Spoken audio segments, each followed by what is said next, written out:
Welcome to another installment of Tag Me In, where the triple threat brain trust of tag go over the good, the bad, and everything in between going on in the world of professional wrestling. I, of course, am the unofficially official Lip Dizzle, joined with none other than the less than stealthy unicorn himself, Mr. Scoot Connix, aka Scooter Ray. I gotta hit the plugs. What's up, everybody? Of course, and of course, I can't say it without giving a little bit of bravado into it. Ladies of the IWC, the heartthrob of your community, Mr. Jaeger Bombastic, so fantastic. Don't give him a piece, don't give him a peek, because I promise you won't want to take your heart back. What's up?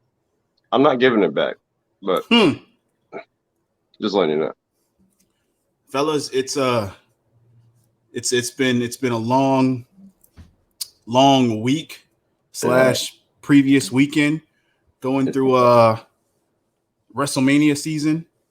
I will say I'm not happy with the Raw after Mania. I even said it when I texted y'all. It was, to me, this was the worst post WrestleMania Raw that I've seen. SmackDown, I didn't see it. I heard what happened. Just as bad. Oh yeah.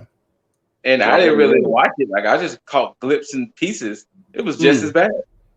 Yeah. See, the only promising thing that came out after the SmackDown was, of course, Bianca got her coronation, which of course is deserved, and the possibility of Roman versus Cesaro.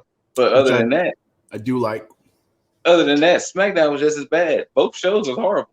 Yeah, see, and I think that has to do with a lot. I think it's more of a reflection of how WWE is as of now, especially with, I'm pretty sure we're going to talk about it, Scoot, with the releases. It's a huge reflection on the direction that WWE has taken as far as a business. And it just seems like they have zero direction and zero care or appreciation for anything and anybody that they have within that company. So, yeah, I was highly disappointed. Like, I literally had to turn off Raw and just do something else because I could not sit through it. And that was one of the reasons why I literally stopped watching Raw. SmackDown, I can't speak too much for. But I mean, I did see the promo with Reigns, Heyman, and Cesaro. I saw Bianca's promo, which reminded me of Rhea Ripley's promo on Raw, and how it just seems like they're conforming them from their whole NXT personality, and they're starting to make them feel more scripted.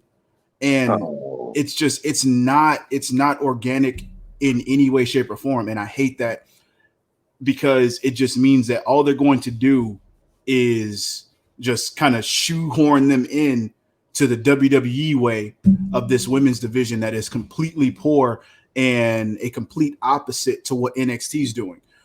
So, which is the weird thing, considering if you really look at the women's talent on Raw, SmackDown compared to NXT, there should be no reason true, NXT should have the better women's division. Absolutely. No, especially if they're developmental. Especially the developmental. But yeah, that's that was just my gripe. I don't know, your guys' take on anything that's happened outside of. I think I know where you're gonna go. Oh, go ahead, just do it.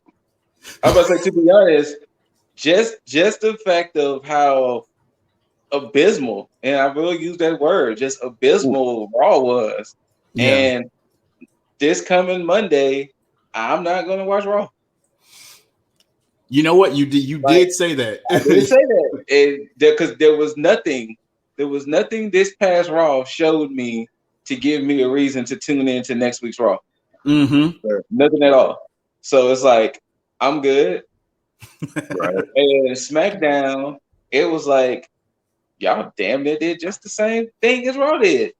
I mean, I know we about to get into it, but somebody said, "Hell, did they fire the writers too?" Like, you see, that's that's my biggest gripe.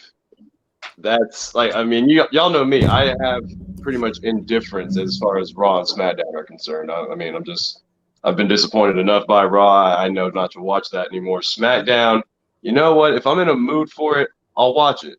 Like, I'll give it like that much. I might turn it off in the next 10 minutes, but we'll see what's going to be there. Yeah.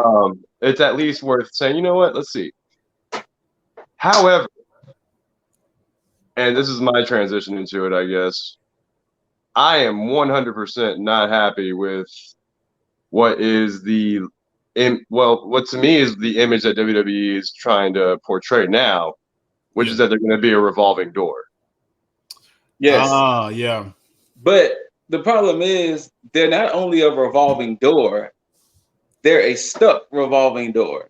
Because the problem is, I mean, let's just say it for everybody out there. Samoa Joe, Billy Kay, Peyton Royce, Bo Dallas, Mojo Rawley, Kalisto, who else?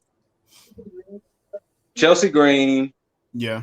Wesley Blake, Yes. and there was one more. I want to say at the damn list. There was 9 in all, I think. I'm gonna try and pull up the list too. I have my laptop right here. I forgot who the 9th person was. Oh, Mickey James. Mickey James. There you go. So those 9 people got released that the company told us. It could be more. Nothing has came out yet. Oh, those Tucker Knight too. Oh, and Tucker. So right. 10. Yeah. 10. So Tucker. 10. So those 10 people got released. It's not so much the revolving door aspect to me. It's the fact that they lock these people in. Mm-hmm.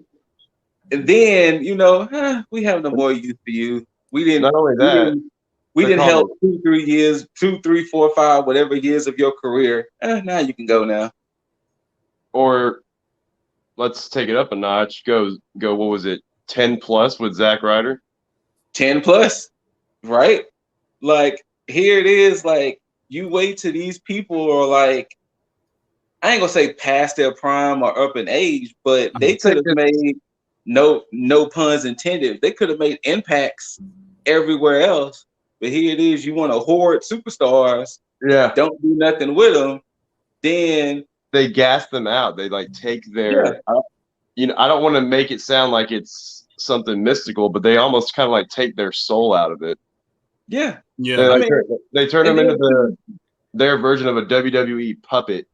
Or and then once they wear them down, they're like, all right, we're done with you. Because then you gotta look at it. Like between last year and this year, they got them cuts from the government. They saw record-breaking WrestleManias. They had the Peacock deal.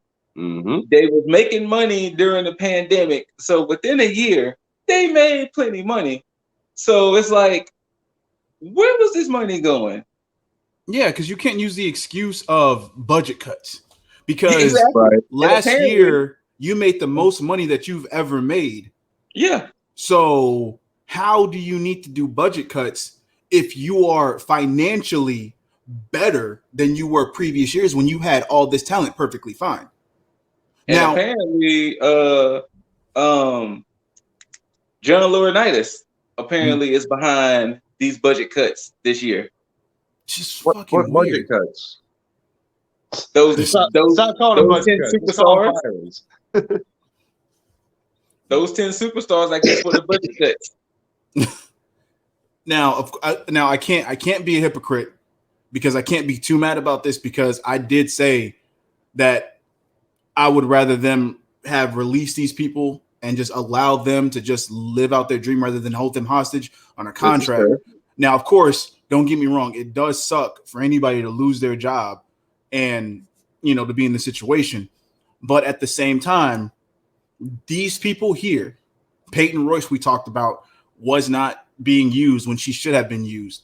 Billy Kay seemed like she was going She was just at WrestleMania. Exactly. Tucker Samoa Knight. Joe was just at WrestleMania. Now, of course, Samoa Mickey Joe James situation. was at NXT Stand and Deliver. So, yeah. And see, Mickey James could have easily been like a fucking trainer at NXT, like no problem. Easy. So there's no reason why they had to let her go, because it's not like they needed her on the main roster to do anything substantial. Now, even Loki's pissed. See, and rightly so. Tucker had no reason being released because he had no reason being separated from Otis. No. So there's that. It's weird to me how Wesley Blake got released after he was taken off TV based on something that Jackson Riker did on Twitter. Yet Jackson Riker is perfectly fine in his situation with the company. Now both Blake and Cutler are gone, but Riker is still there. Yeah, that's crazy. And Bo Dallas, why did you not release him a long time ago instead of having him employed for like a year and a half, basically, of doing nothing? Why did you not allow him to do something with his brother? Because he could have easily done something with Bray. Exactly. But was Bo in the back being like a trainer or something? I just don't think they weren't using him. Jeez. I just think he was just sitting at home. I mean, on the plus side, you're just collecting a check, but yeah. But still, let's go with the Cedric Alexander and Shelton Benjamin situation. It's like, now, of course, I never would want them to get released, but if you were going to take them, if you're going to separate them from Hurt Business, and you're not going to release them, then why would you dismantle the Hurt Business? But then not only that, the possible replacements to Benjamin and Alexander is very, very kind of cringy. I think that you said that. I think you either messaged us, because I don't remember who. Did you not see the way Raw ended? With Mason. Yeah. So it's like you kick out Benjamin and Alexander for the Retribution rejects, unfortunately. Yeah, you break up Retribution. So basically, you take two stables, you dismantle them just to basically put them together. And you still have them come out in their fucking mask, in their Retribution gear. Like, why have them come out in their fucking outfits? Why not make it make sense? Because I would have been perfectly forgiving of this move had they came out being Dominic Dijakovic and being Dio Madden in like suits and shit and be like, hey, we reformed. MVP kind of showed us the way, said this is the best way to utilize our talents. I would have been like, you know what? That's an upgrade. Exactly. But are they going to come out next week in that same Retribution gear? Because it still would make no sense story-wise because they left Retribution. So and you telling me the only surprise of the week was the Viking Raiders coming back? I mean, no offense to the Viking Raiders, but that was pretty dry to me too. I mean, you're Raw after Mania, and that's your biggest thing that you got. Because and you know what? Speaking of this Charlotte thing. Oh God. This Charlotte thing has me pissed. And I'm going to tell you why. Because she came out and just spewed nothing but fucking lies. How do you say you're the opportunity and that you make opportunities yet you don't sell?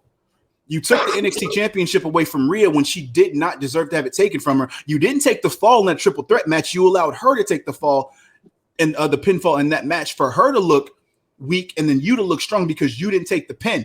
You come back after hiatus to be shoehorned into a tag team title match that you then come back and say that you did not want. You said they forced you into that. I don't know how you complain about being forced into a title opportunity. And then you get the title. So, and then to come back and sit there and say you're going to put all these people on notice saying that you're the best. No, Sasha's the best. Bailey is better than you. All of these people put people over.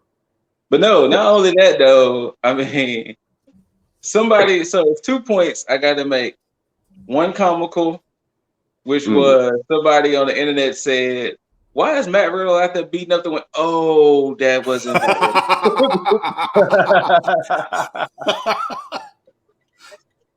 But once again, that was not my joke. That was somebody else's joke. So people don't kill me out there. But the second point somebody made, and it actually made sense. They said if you take the 4 horsewomen, the other 3 women have evolved their character in some way. Charlotte is the only one that hasn't. And that's the reason why Charlotte always feels so stagnant and in place, because she doesn't do anything new. True. Becky became the man. Sasha became the blueprint. Bailey became the role model. The role model, yeah. And Charlotte is still the queen. She's been the queen since she's been there. Nothing about her character has evolved. And that promo, if I would have eye rolled any more, my eyes probably would have got stuck at some point. Right? It was just like, get this shit off my TV, man. And the fact that she makes it seem like everybody else is the problem except for her is fucking ridiculous, because they allowed her to go out here and spew that bullshit. Yeah. Because they already know what the general consensus is about Charlotte, and that nobody gives a shit about her. Had she come out and done the right thing, like Sasha, like Bailey, like Becky, and then come out and actually helped to groom other people, Rhea's about to get squashed in this whole situation. The only person that benefits out of this whole triple champion thing between Raquel, Bianca, and Rhea, Raquel and Bianca, they're the only ones that benefit from this, because Bianca is being treated perfectly fine. Yeah. She's like, because she's with Sasha. Sasha put her over at WrestleMania. In this next feud that she's gonna have with Bailey, Bailey's gonna put her over and allow her to evolve her character even more with Bailey's heel work. Raquel is going to go through this whole new era with this new division of women that's going to be brought up even more. Rhea is about to look secondary to someone who's not even a fucking champion. And then not only that. Wait. Who? Rhea. No, but who's she about to look secondary to? Charlotte. But because if you saw the championship match, I say if you saw the championship match between Asuka and Rhea, the rematch on Raw. Charlotte came in there and interfered. Then they announced on Monday it's going to be Charlotte versus Asuka. Again. And then somebody's caption was, Asuka cannot escape Charlotte, can she? Yeah, this is why Asuka should have took time off. She shouldn't have had a rematch for the title right after WrestleMania. That makes no sense, because that's the only person out of the women who had a rematch for the title. Makes no sense. And this was really only to put Charlotte back into the fray, because you're not going to put her right against Rhea because of the general consensus. So you need to have Asuka as a catalyst to basically say, okay, you know what? Here, Asuka, take the fall for Charlotte, so that way you can be put into contendership for the title. Where's everybody else? If they do this to her again, they're going to. If they do this to Rhea again, which I think we can all conclude that they will. But by the time that ref hits 3, I don't even know if I could. I already don't support Raw and SmackDown, really. But I don't know what the hell else I can do to not support and still keep some kind of NXT intact, you know? I just... And last time I checked, wasn't Rhea the heel in all this right now? Yeah. So what the fuck is Charlotte? With her promo that she did on Raw, how is she? She definitely can't be a face after that promo. Tweener? She can't even be a tweener. Can't even be a tweener. I didn't hear the promo she cut, so I don't really even know. It was very basically, to put it in verbatim, I'm the opportunity. Yeah. Charlotte called herself the opportunity? Yes. She was basically saying, I'm the opportunity. I'm basically bigger than the championship. Basically, yeah, I'm bigger than the championship. I'm the reason why the women's division is in the state it's in. Trash. No, you are. She's right. No. She's right. She's right. Maybe on Raw and SmackDown. On Raw and SmackDown. Main roster women's division is fucking trash. Yes. With some outliers on SmackDown. But as far as Raw goes, Raw's women's division is complete trash. But yeah, she was basically only because of their that, like, because the talent's fucking there. Yeah. That she's like, that you know, it's a travesty that she was left off of WrestleMania, and that, you know, how dare they leave her off of WrestleMania?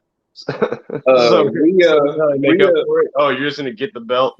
Yeah, Rhea took my opportunity, so she shouldn't even be champion. It should be me, because Rhea hid like a snake in the grass and took my opportunity at WrestleMania.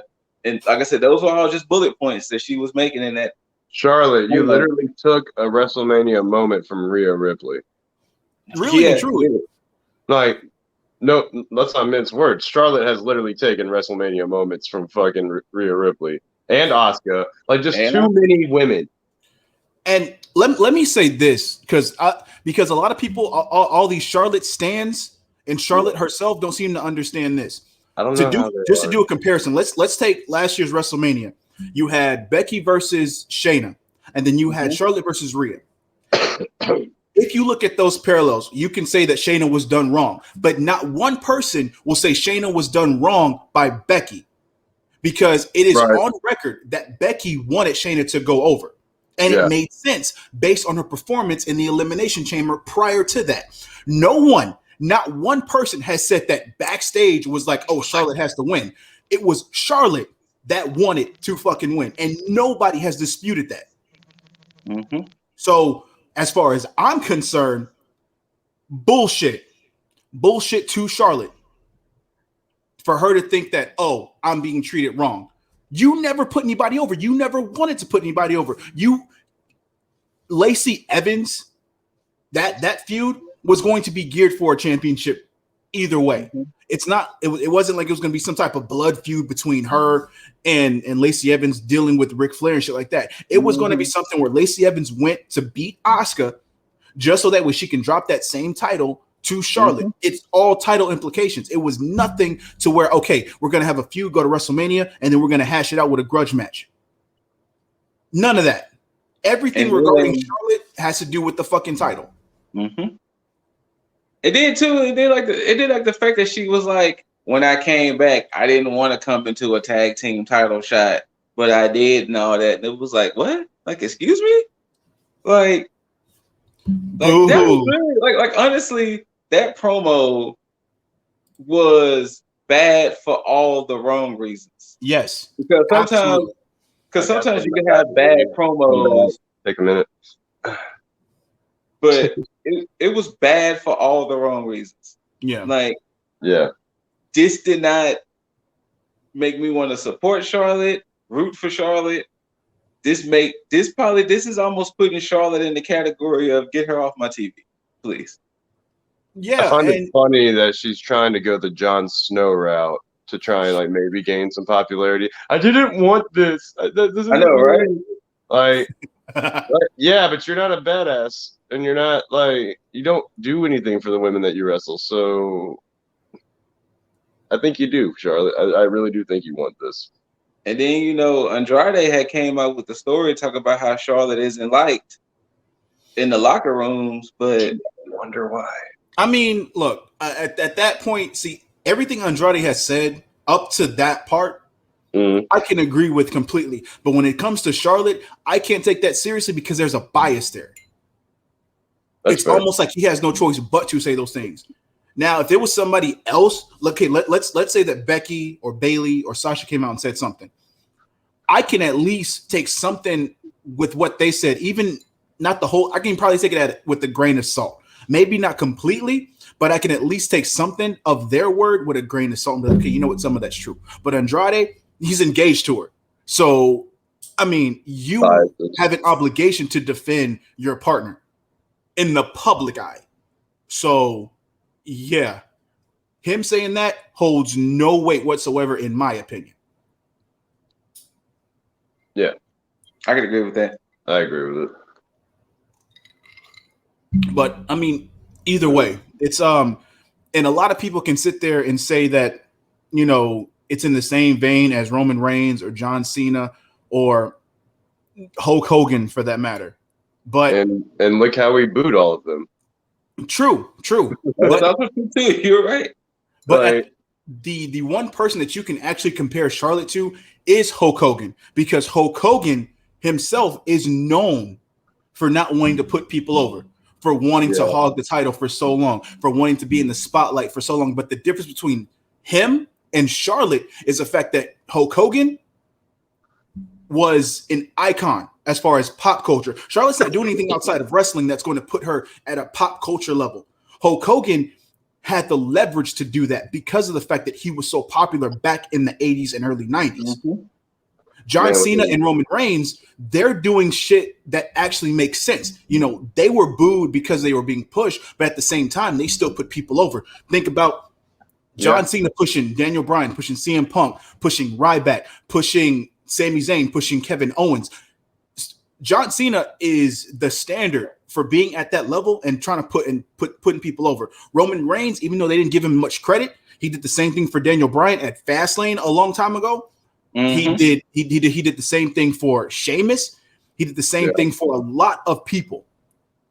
And even now, he's still doing stuff for other people. So Charlotte, there's nothing about her that even shows that she even has a genuine bone in her body to push people over or represent anybody else but herself. So this is the reason, for those of you who don't understand why I'm so heated about it, this is why. Because there is no making excuses for Charlotte, because of the fact that at the end of the day, her accolades that they have put for her is going to automatically shoe her in for a Hall of Fame ring. Period. Absolutely. Absolutely. Like, what is she now? She's already a double-digit champion. Yeah, she's 13 times. 13. So she's gonna get to 16. Let's just all she's gonna beat it. She's probably gonna go to 18. Because she's got plenty of time to do that shit. Yeah. Mm-hmm. You could easily get your next 5 championships in over a years long period. You do not need to be rushing to this. Exactly. Let other people get their fucking shine. But she's put into that situation. And case in point about the tag team title thing, she herself said she was forced into that. So basically, you were forced into becoming a Grand Slam champion. Right. But yet, even though you were forced, you're still going to brag about it and take that accolade as your own, even though you were forced into it. I didn't want to be a Grand Slam champion. Like, who the fuck says that? Get the fuck out of here. But I mean, it is what it is. I mean, let me not sit here and rant about Charlotte, because I've spent too much time and she's taking too much of my time and energy for this bullshit. Giving her too much energy. But yeah, Scoot, is there anything else as far as the news outside of the releases and everything that's going on? Apparently Bray Wyatt was supposed to win at WrestleMania, but Vince changed that. That's true. What else did I see? I thought there was something else with WWE.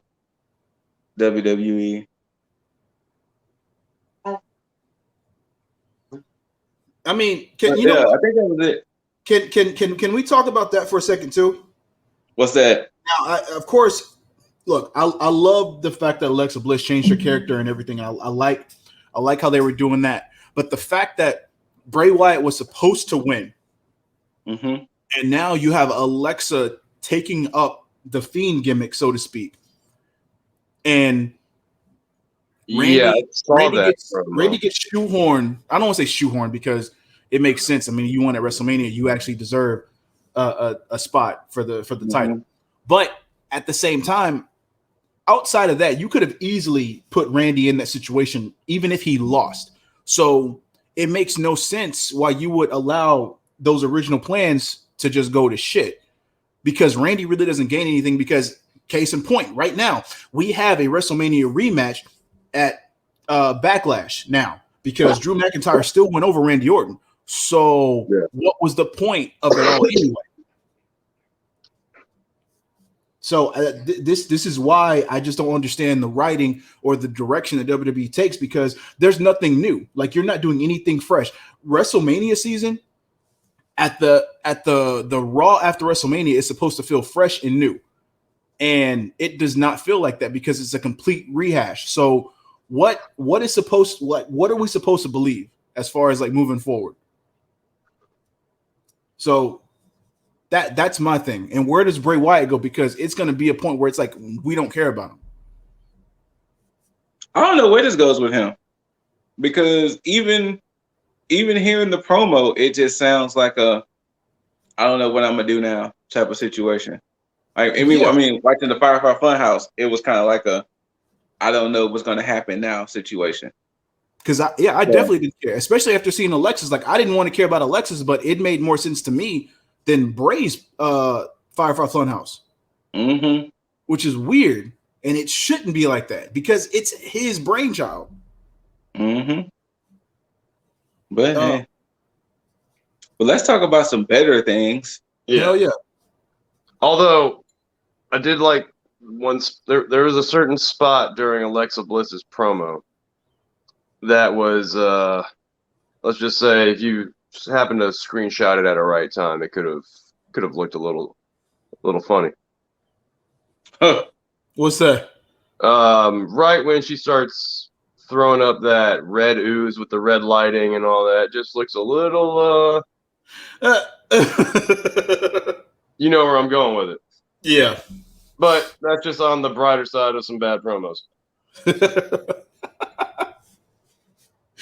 I hope that before we go to NXT, I hope those 10 people find better, bigger, and better things. Oh, Samoa Joe wasn't cleared. That's another news. But he really wasn't? Wow. He wasn't cleared by the WWE doctors. So maybe it might have been a Daniel Bryan-esque situation.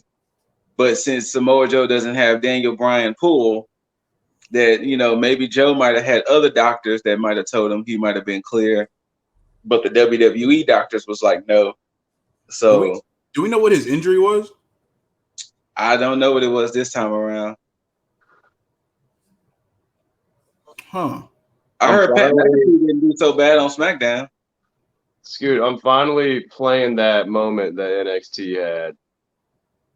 Hey. But dude, I just gotta say it now for the pod. Rhea Ripley right now. And just whew. She came out in that fit, and I was just like, there's zero issues, zero problems, nothing. I can't say anything negative like this. Shotzi ain't gonna like that. You know what, Shotzi? Maybe you could answer some DMs. No, I'm kidding. Never got it. But no, for that. I mean, before we get into it, because we're about to get into it, but yeah, you know what? I'll just wait till we get there because it's beautiful. Anyways, fair enough. Well, since we're rolling into NXT started off the way it should have started off, with the brand new quote unquote King of the Mountain, Karrion Kross. Yes. Him and Scarlett decided to start off NXT. And he's basically calling out everybody. Told him to roll the dice. Yes. You know, the moment he said that, I don't know. I thought somebody was going to come out. I thought that too. Yeah. But I didn't know who, though. That was the thing. I did not know who. Yeah, I wouldn't have even been able to put it in my mind like who could have possibly been that person. But if there was anybody that I could have associated with that roll the dice comment, I think it would have been maybe LA Knight. True. But he definitely wouldn't be the one to take it like this soon. Oh, no. No. He would take the L for now if he was going to be doing that. But then, later on. Mm-hmm. And I thought it was interesting that Finn was not on the show. Nothing. It's just, I mean, now that leaves more mystique to the idea of what's going to happen with him next. So I'm interested to see if he is going to be on there next week. If not, that may lead to possibly more of the idea that I had, where he may go to NXT UK and potentially challenge Walter. But I mean, we'll have to see. but I still don't see Finn going to the main roster right now. Karrion Kross, he did fumble a little bit because I think he may have forgotten his lines for a second because he stopped and then he ran him back. He started mouthing him. I saw that. Yeah. But he doubled back. He got it. He did praise Finn, but did he double back and then praise himself even more? So, how do we see this title reign going? Because with the amount of potential challenges that he has right now, it's very much up in the air. Because you know what? Matter of fact, to kind of walk back or backtrack on what I was saying when I didn't know who was probably going to come out. Part of me did kind of think that Tommaso would have come out to at least address or challenge Karrion Kross. But of course, we find out later on that was kind of the case, but at the same time, not the case with the promo that he had with Timothy Thatcher later on. But yeah, so I don't. If I can just think about it for a second, I would probably think that maybe this title reign goes 6 months at best, because I really don't see Karrion Kross having an extensive title reign, nor the fact that he actually needs it. I think it's just going to come down to whenever Vince wants to pull him up. Because you know that as soon as he drops that belt, he's going to go up. Oh yeah. No, but see, the question is though, not to just jump in. No, you're good. I mean, does he drop the belt, or does he continue to kind of do like an Oscar? How Oscar kind of just stayed undefeated, and she just relinquished the title because she got moved up. That's because the problem is, it's kind of like what we talked about last time. I don't see nobody actively on the roster beating Kross one-on-one. Yeah. The way they built Kross up, unless it's going to be some shenanigans being pulled, I don't see nobody beating Kross one-on-one.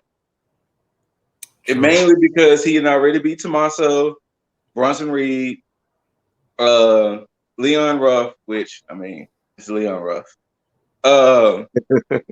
He beat Finn now. He beat Priest. He beat Santos. So who else? Santos and the whole, pretty much all of Legado. He beat the whole Legado del Fantasma. So Dexter Lumis or LA Knight, but they don't. I don't see them taking it. So I don't know. Kross might just carry it out until they call him up, and he just be like, "Here, take this." Oh my bad. He also beat Keith Lee. He just be like, "Here." Who the hell else is there to beat then? Exactly. Almost nobody. Like really?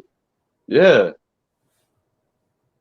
Or if somebody goes down, or that, like if Kevin Owens decided to go to, but I doubt anybody else goes down right now, because I mean Balor left such an impression when he went back. So hell, even Ember is leaving a great impression.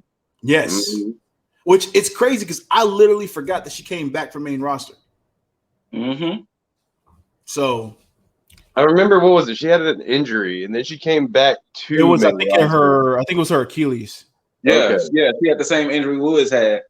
And then they brought her back to main roster for like a little bit, and then they moved her to NXT. No, for Ember, no. I think once she got hurt, she was just gone. Oh, and then she went straight back to NXT. Okay. Well, then because many people thought that she was gonna get cut. Which is crazy. Like, why would you even think to cut Ember? Crazy. Mm-hmm. Especially because I just saw this drop kick she just laid on Candice LeRae. But yes, like I said, so I don't know. Like I said, I can see him having a challenger or two just to have a challenger or two. Yeah. But because I mean, didn't Pete Dunne later on say that he wants the championship? So he wants some type of championship gold. So we might get Dunne and Kross maybe at first just to give them something to do for the time being, but I really can't imagine anybody on the roster right now that's going to truly take the belt from Cross, especially since Finn didn't beat him at Stand and Deliver. Now, this is a little bit of fantasy booking, but I can almost kind of see it happening. But what if Cross kind of cleans up the division and then starts to beef with main roster and spends so much of his time there that Regal's like, hey, if you're going to sit there and just try to look for challenges there, then you might as well just relinquish the title and just go to main roster. That could potentially happen. Now, I just like the idea of that because it's different than him just being like, hey, I'm dropping the title. There's nothing more for me here. But rather him just being greedy and saying, you know what? I got this title here. I'm the king of the mountain here. Let me go see what's up at the main roster, try to take some titles over there, and then occupy so much of his time that he forgets his obligations as champion in NXT. But that out the way, I mean, that's all fantasy booking. He came out, hit his promo, basically addressed the locker room and let them know that everybody's on notice. Y'all want it. You can come and try to take it, but it's not going to end well. Solid promo. Like, despite the fumble that he had, that's a solid promo. But yeah, him and Scarlett still remain strong and intact. Outside of what Finn was saying, right? But yeah, so he has no real emotional attachments that's going to hinder him. So he's not in any detrimental situation that's going to put him. I mean, nobody's going after Scarlett like that, so that's true, or at least not yet. But does she actually wrestle? Ooh, she does, but she is main. Like, let's see. During her time in Impact, she was with Scott Steiner, right? Was she? Huh? I think she was. I could be wrong on that. I don't know. But no, she played like an eye candy role for a bit. I mean, because anyway, but I'm not too sure. I think she has wrestled. I think she does have ring experience. I believe that she does, because I think she's wrestled a number of times. If I can, I mean, if we're gonna put him back in that conversation, you could have Johnny and Candice try and come up against Karrion Kross. Also, very true. Like, because Johnny's about to lose this belt. Like, I don't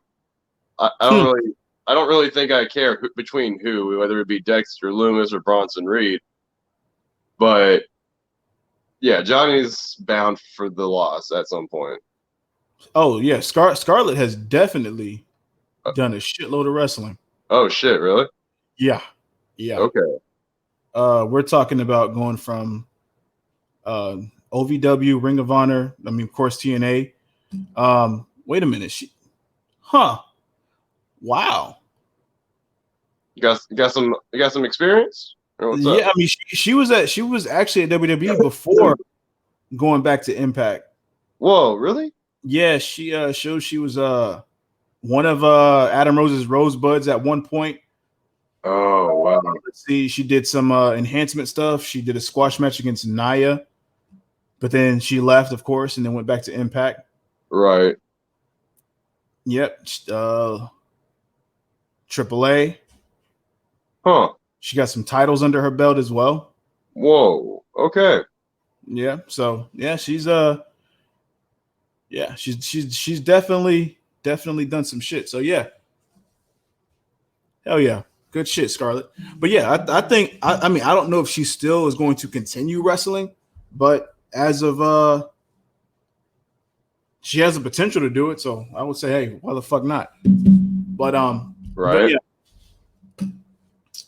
But to move past all that, we have the NXT Tag Team Championship match between MSK defending their titles against Killian Dane and Drake Maverick, which this was surprising to me. Yeah. Not the match itself, but the fact that they gave this match time.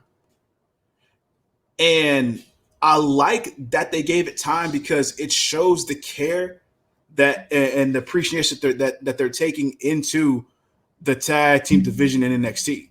Because you could have easily had this as a throwaway match between Killian Dane and Drake Maverick, because it was set up to be like, hey, it's a squash match real quick. We're going to get this over. But they gave that time, and they allowed Killian Dane and Drake Maverick to look very good on both accounts instead of just making Drake Maverick look like the weak link and being the weakest link in that whole tag team. On top of that, you still had story in this. And it's crazy because when this match started, I literally did not care as the match was going on. And then as I realized that the time was moving, I was like, oh, shit, they're giving this time. Right. And I continued to watch it and just everything. I actually do like MSK as champions right now because it gets to build them up even more. And the good thing about it is that they're not even talking up the fact that they're undefeated in NXT right now. Like, that has not come up one time.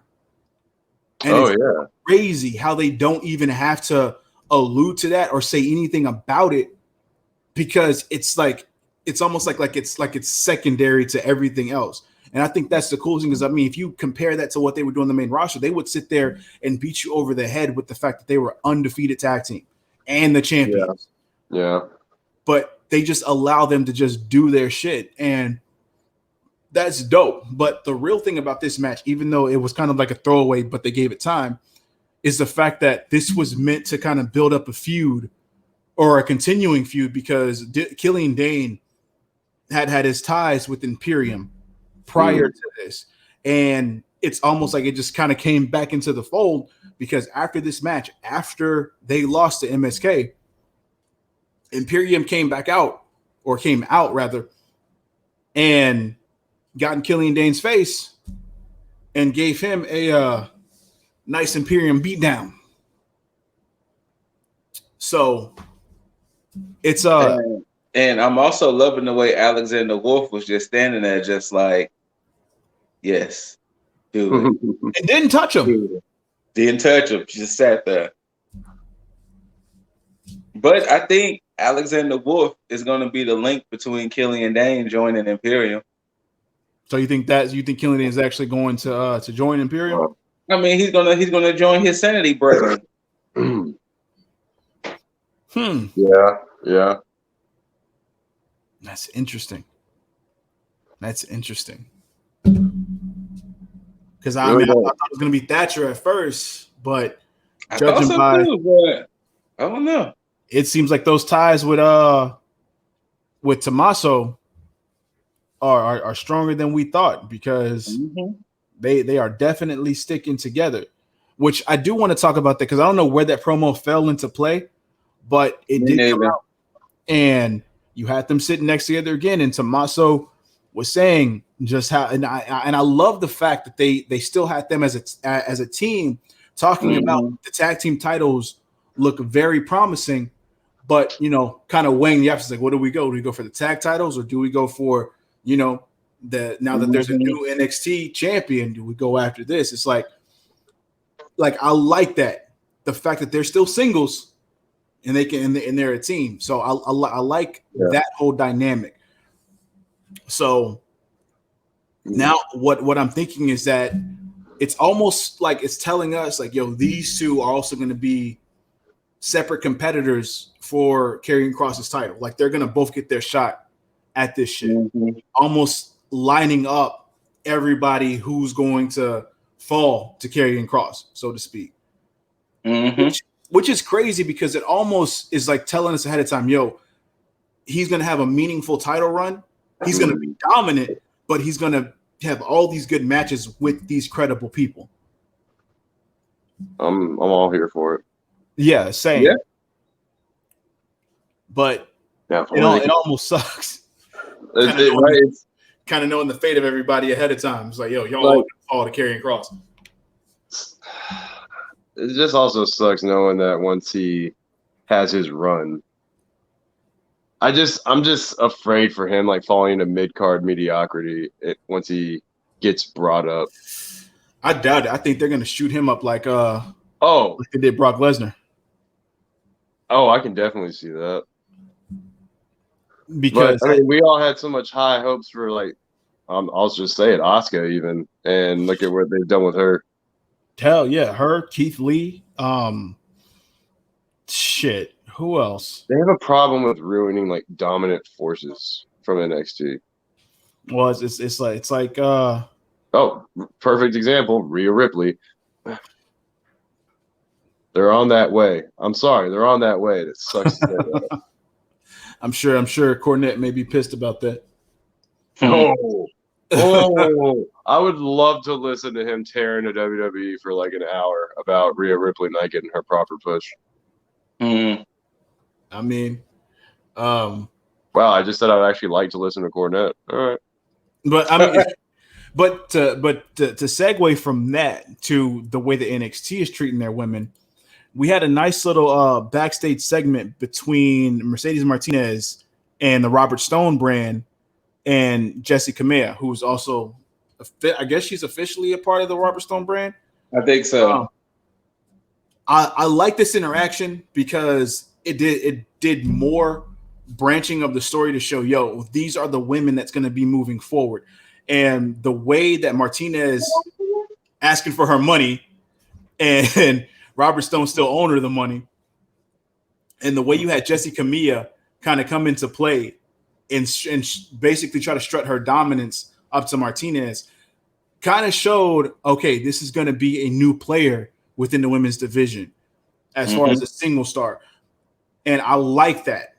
Now, of course, I didn't care too much for the match that happened after because you kind of knew where this was going. Now, if they would have gave Jessie the win, then yeah, but they're not going to do that to Martinez. I think they're going to continue to make her look strong.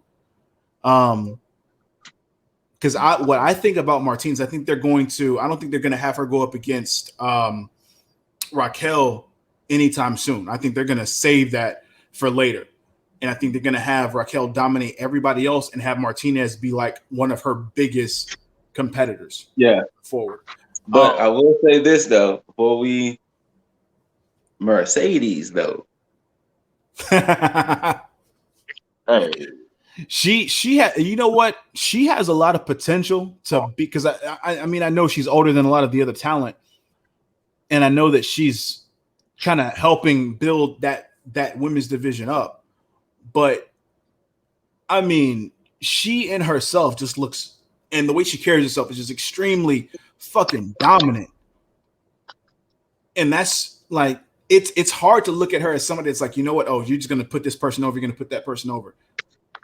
She doesn't have that feel. Like you look at her, it's almost like with Shayna. Like you can't look at Shayna as like enhancement talent. Like you look at her, it's like she needs to be somewhere of some like prominence. It's the same thing with Mercedes. But yeah, so that's why I feel like she's really probably going to put Raquel over big time.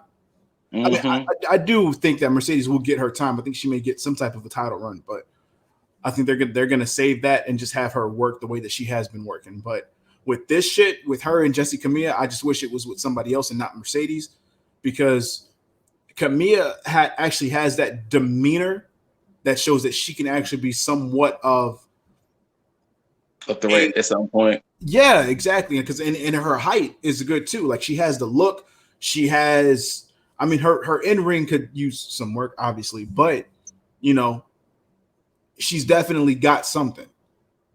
So yeah, this was good for her as well as Martinez, but we'll see where that goes. But I like the way that the women's division is shaping up. There was a bit of a downside to the women's division shit that was going on, and it shouldn't have been, but we'll get into that later. But that's my opinion. But the surprise of the night, the NXT Cruiserweight Championship match with Santos Escobar defending his title against Kushida. The moment I saw Kushida come out there, I was like, hashtag and new. Oh yeah, because you saw his new gear. Not even so much the new gear. He did an open challenge, and look who answered it. Immediately. I don't even think it wasn't like it wasn't like promo. It wasn't like Jake Atlas or somebody. Mm-hmm. It was Kushida. It's funny because you kind of had said it earlier without saying it. Kushida lost to Pete Dunne, got a title shot by open challenge.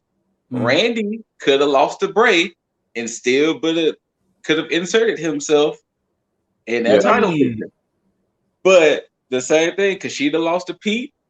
Hey, old buddy say he got an open contract. Let me see what it do then. True. And this is good.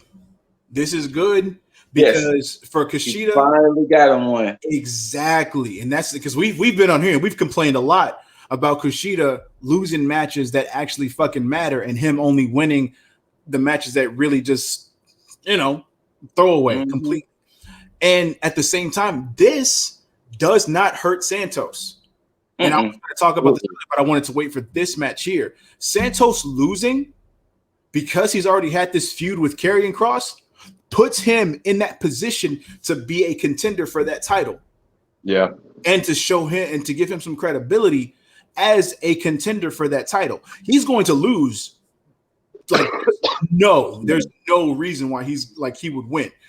Mm-hmm. He's going to lose, but he's going to look good in defeat because even with the fact of basically it being a 3-on-1 during that match with Karrion and Escobar, a lot of people praised Escobar in that match. Mm-hmm. So all this does. I mean, wrong way. You did it too. What I did? You praised Escobar in that match. I did. So, yeah. Point. And hey, people, this was so. The beauty of this, especially being on record, you can hear sometimes that our minds change on people. Yes. And we saw throughout the weeks, Legado del Fantasma was this, was that. And you see now he's a fan of good old Legado del Fantasma. Yes, I went from fuck Legado del Fantasma a lot to I fucks with Legado del Fantasma. But still, fuck Eberise, and that's that's your next up and cover. Come on, with the beauty of also this podcast and how we can have our points to stand on. A little spoiler alert for the people out there, and a little to make y'all listen to this more. My hate for the Young Bucks increased after Wednesday. Oh no! Come on, but. We'll get there when we get there. But yeah, Kushida finally got on one. And hell, I even jumped up and was like, yo. Yeah, I was definitely surprised, but I shouldn't have been. But thing is, at the same time, that's almost the beauty of how they kind of booked Kushida, where it's like we all expected him. I mean, not Scoot, but I mean, moving forward, as far as like all his matches, you kind of expected him to kind of lose. So that's the beauty of them having him win because it's a shock victory and it's also a deserved victory. So we'll see what happens. My question now is, though, with him being a cruiserweight champion, of course that brings him into relevancy while he's got the title, but what happens afterwards? Oh, it's very simple. It's the same thing that happens with Escobar now. Escobar was cruiserweight champion. He's going to be thrusted into the NXT title picture, and then once he loses, he's going to be thrusted into the North American Championship picture. The good thing about NXT is that all the titles actually do mean something. Like it's not like, hey, you win this title and you're kind of just in this area. It's like, hey, you win this title, you show your dominance. All right, now let's move you up the ladder and put you here because they've done it in a way that's right. Like it's not like main roster where it's like, oh, you've won the U.S. title. Okay, this is where you're going to be for the remainder of your tenure here. Mm-hmm. Welcome to the mid card. You're not getting any higher. Exactly. Like nobody looked at Devlin or Escobar or even Leon Ruff for that matter. Like Leon Ruff, we'll get into that when that comes up. But Leon Ruff, everybody looked at, as a second thought, even when he won. And he was still being talked about after that, like, okay, well, that's the only time he's going to win. But they've built him to a point too now, especially with this feud that he had with Swerve. Now he's looking even credible. Like, you don't even look at his stature or his physique anymore. You're like, oh, Leon Ruff. Ruff. Yeah. So now, like main roster would have, like everybody in this situation would have been fucking trash. And they would have been looked at as non-existent to like the average viewer. But NXT, they take care, let me say, they take risk on people and they take a chance. They take a chance. Let me not even say risk. They take a chance on people, and it makes more sense because then you actually take the time to be able to believe in what they have to offer rather than just automatically judge and then have that preconceived notion to the point to where you just allow that to be the lasting thought of that competitor. So, not to be negative on that though, as great as that is, that NXT does all of that, and we all see the amazing brand that is put out from it. Why the fuck does main roster then go and shit on them for being that unique? Vincent Kennedy McMahon. Yep. I mean, I don't know why I keep asking the same question I know the answers to, but yes, you're absolutely right, Scoot. There's a group of people. You know what's funny about NXT?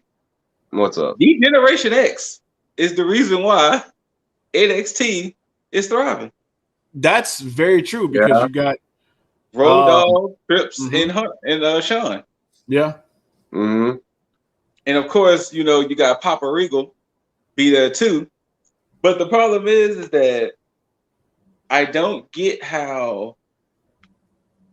I think one of the biggest issues, I know we discussed it before, one of the biggest issues is they still treat NXT like it's there but not there at the same time. Right? Yeah.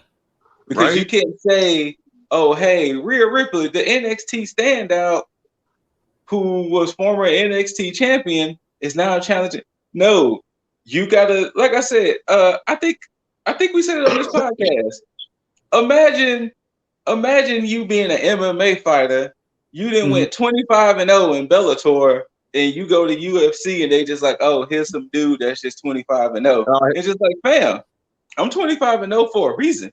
Like I understand I was in a different promotion, but you don't have to mistreat my 25-0 because I wasn't 25-0 in UFC. And that's the thing with WWE. They still treat NXT like it exists, but not at the same time because they badly bring up their NXT past and stuff like that. But hell, they're quick to throw in ECW or WCW and things like that. Because if you're looking at the roster now, other than Randy Orton and a few here and there, everybody has a stint in NXT.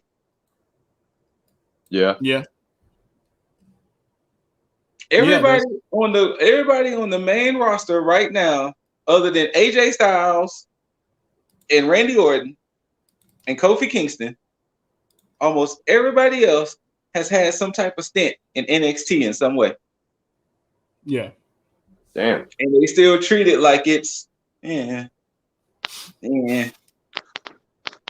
never understood that. I never will understand that. You know what? I can understand it to an extent because they did the same thing with OVW, but they really treated OVW like a developmental. But yes, the thing, they treated OVW like developmental. OVW didn't have a primetime spot like NXT. The only time you would hear about OVW is when they would release the DVD documentaries, like when you had Cena, when you had Randy Orton's like documentary. That's when they would talk heavily about OVW, but it will be from there. Yeah.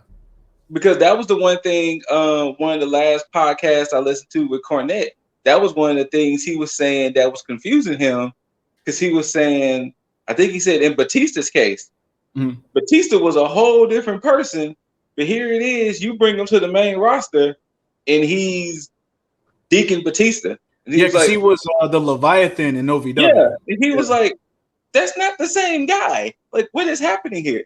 So he even said that how they were in OVW, WWE would get them and turn them into something else, and they'd be like, "You already killing them out the gate because you're turning them into something else that they're not." That's true, because even Cena had more charisma in OVW than when they brought him to the main roster, because he was doing the prototype stuff. He was being very comedic. He was having his shit, but all of a sudden it's like they stripped him of everything when they brought him to the main roster. So it's like, yeah. So they've been doing this for a while. Basically, yeah. And so now that they have their own brand that they can do this in, they just said, fuck it, let's just keep the same formula. Yeah, so that's why, like, honestly, I can see why people might go to NXT and never want to leave it. Yeah. Which it's, and that's where the inconsistency lies, because I mean, you think about when Kevin Owens came for the US Open Challenge when John Cena was United States champion. He came in from NXT as the NXT champion.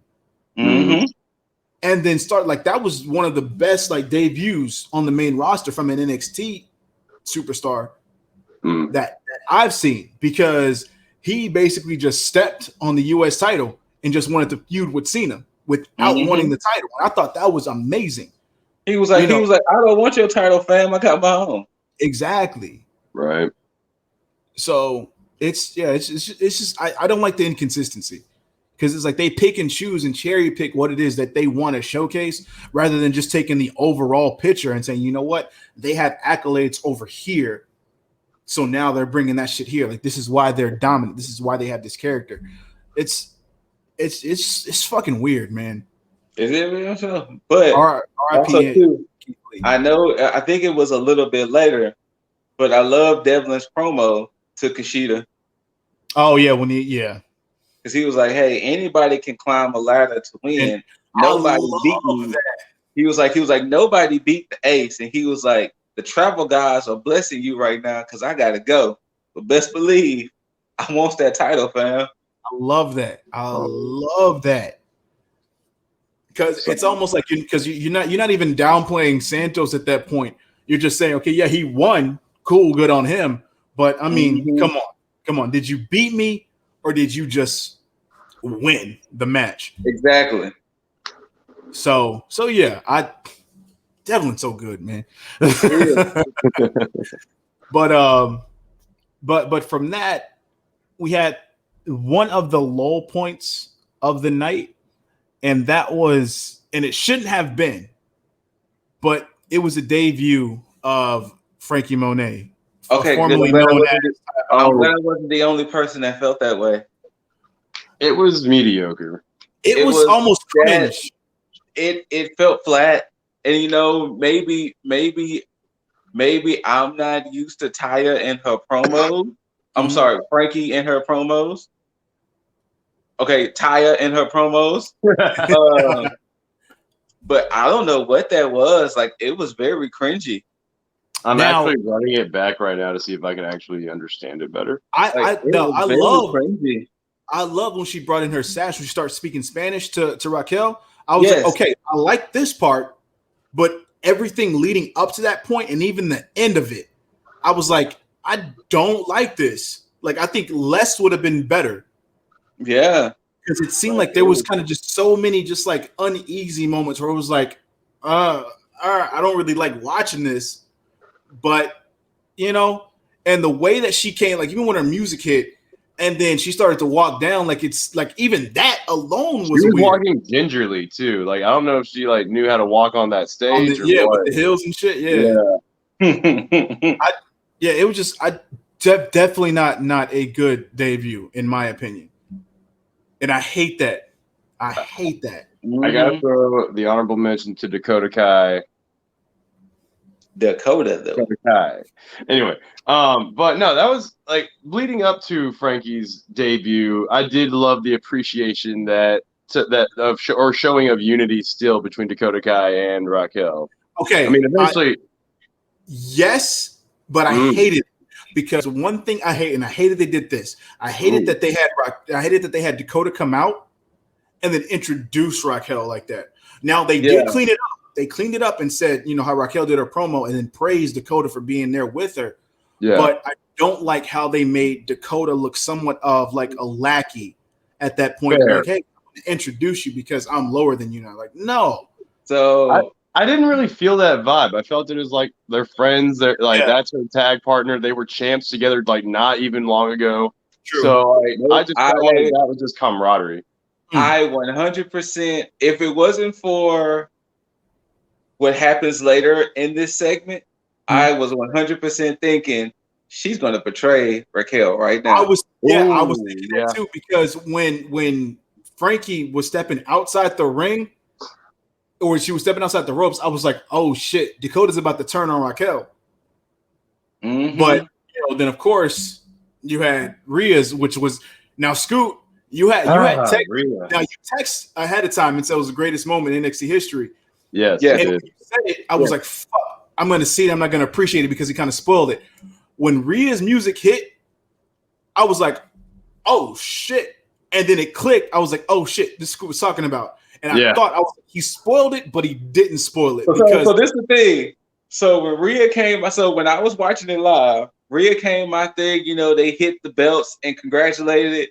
I said to Ashley, hell, Bianca might as well come out there. The next thing you know, I was like, oh, shit. And then the crazy thing is, now you were talking about the picture about with the three of them like a couple weeks back. And ironically enough, when Bianca came out and they had all three in the ring, they put that picture up. And it was cool that they were wearing all the same colors in that picture. All the same colors. Yeah. So I like the idea of that. Look like a little female wolf pack. But yes, I was like, Bianca, I gotta call you out on this one. Your ring gear keeps fucking with my frames when I'm watching TV. Like, it's too shiny. I don't know what it is, but all of a sudden I just see pixels. I'm like, the fuck am I seeing? Oh, Bianca. Okay. I don't know. She did it at WrestleMania too. I noticed that. Like, her fits just keep on like giving the camera like some kind of interference. Yeah, it's that shiny. Hey, it's eye catching. So. But yes, I was like, this was a moment. No, that was. And then too, at that time, I also felt bad for Dakota because it was like, oh, she can't celebrate. Like, it was like, oh. Yeah, she can. She quietly exited stage left, like real quick. Yeah.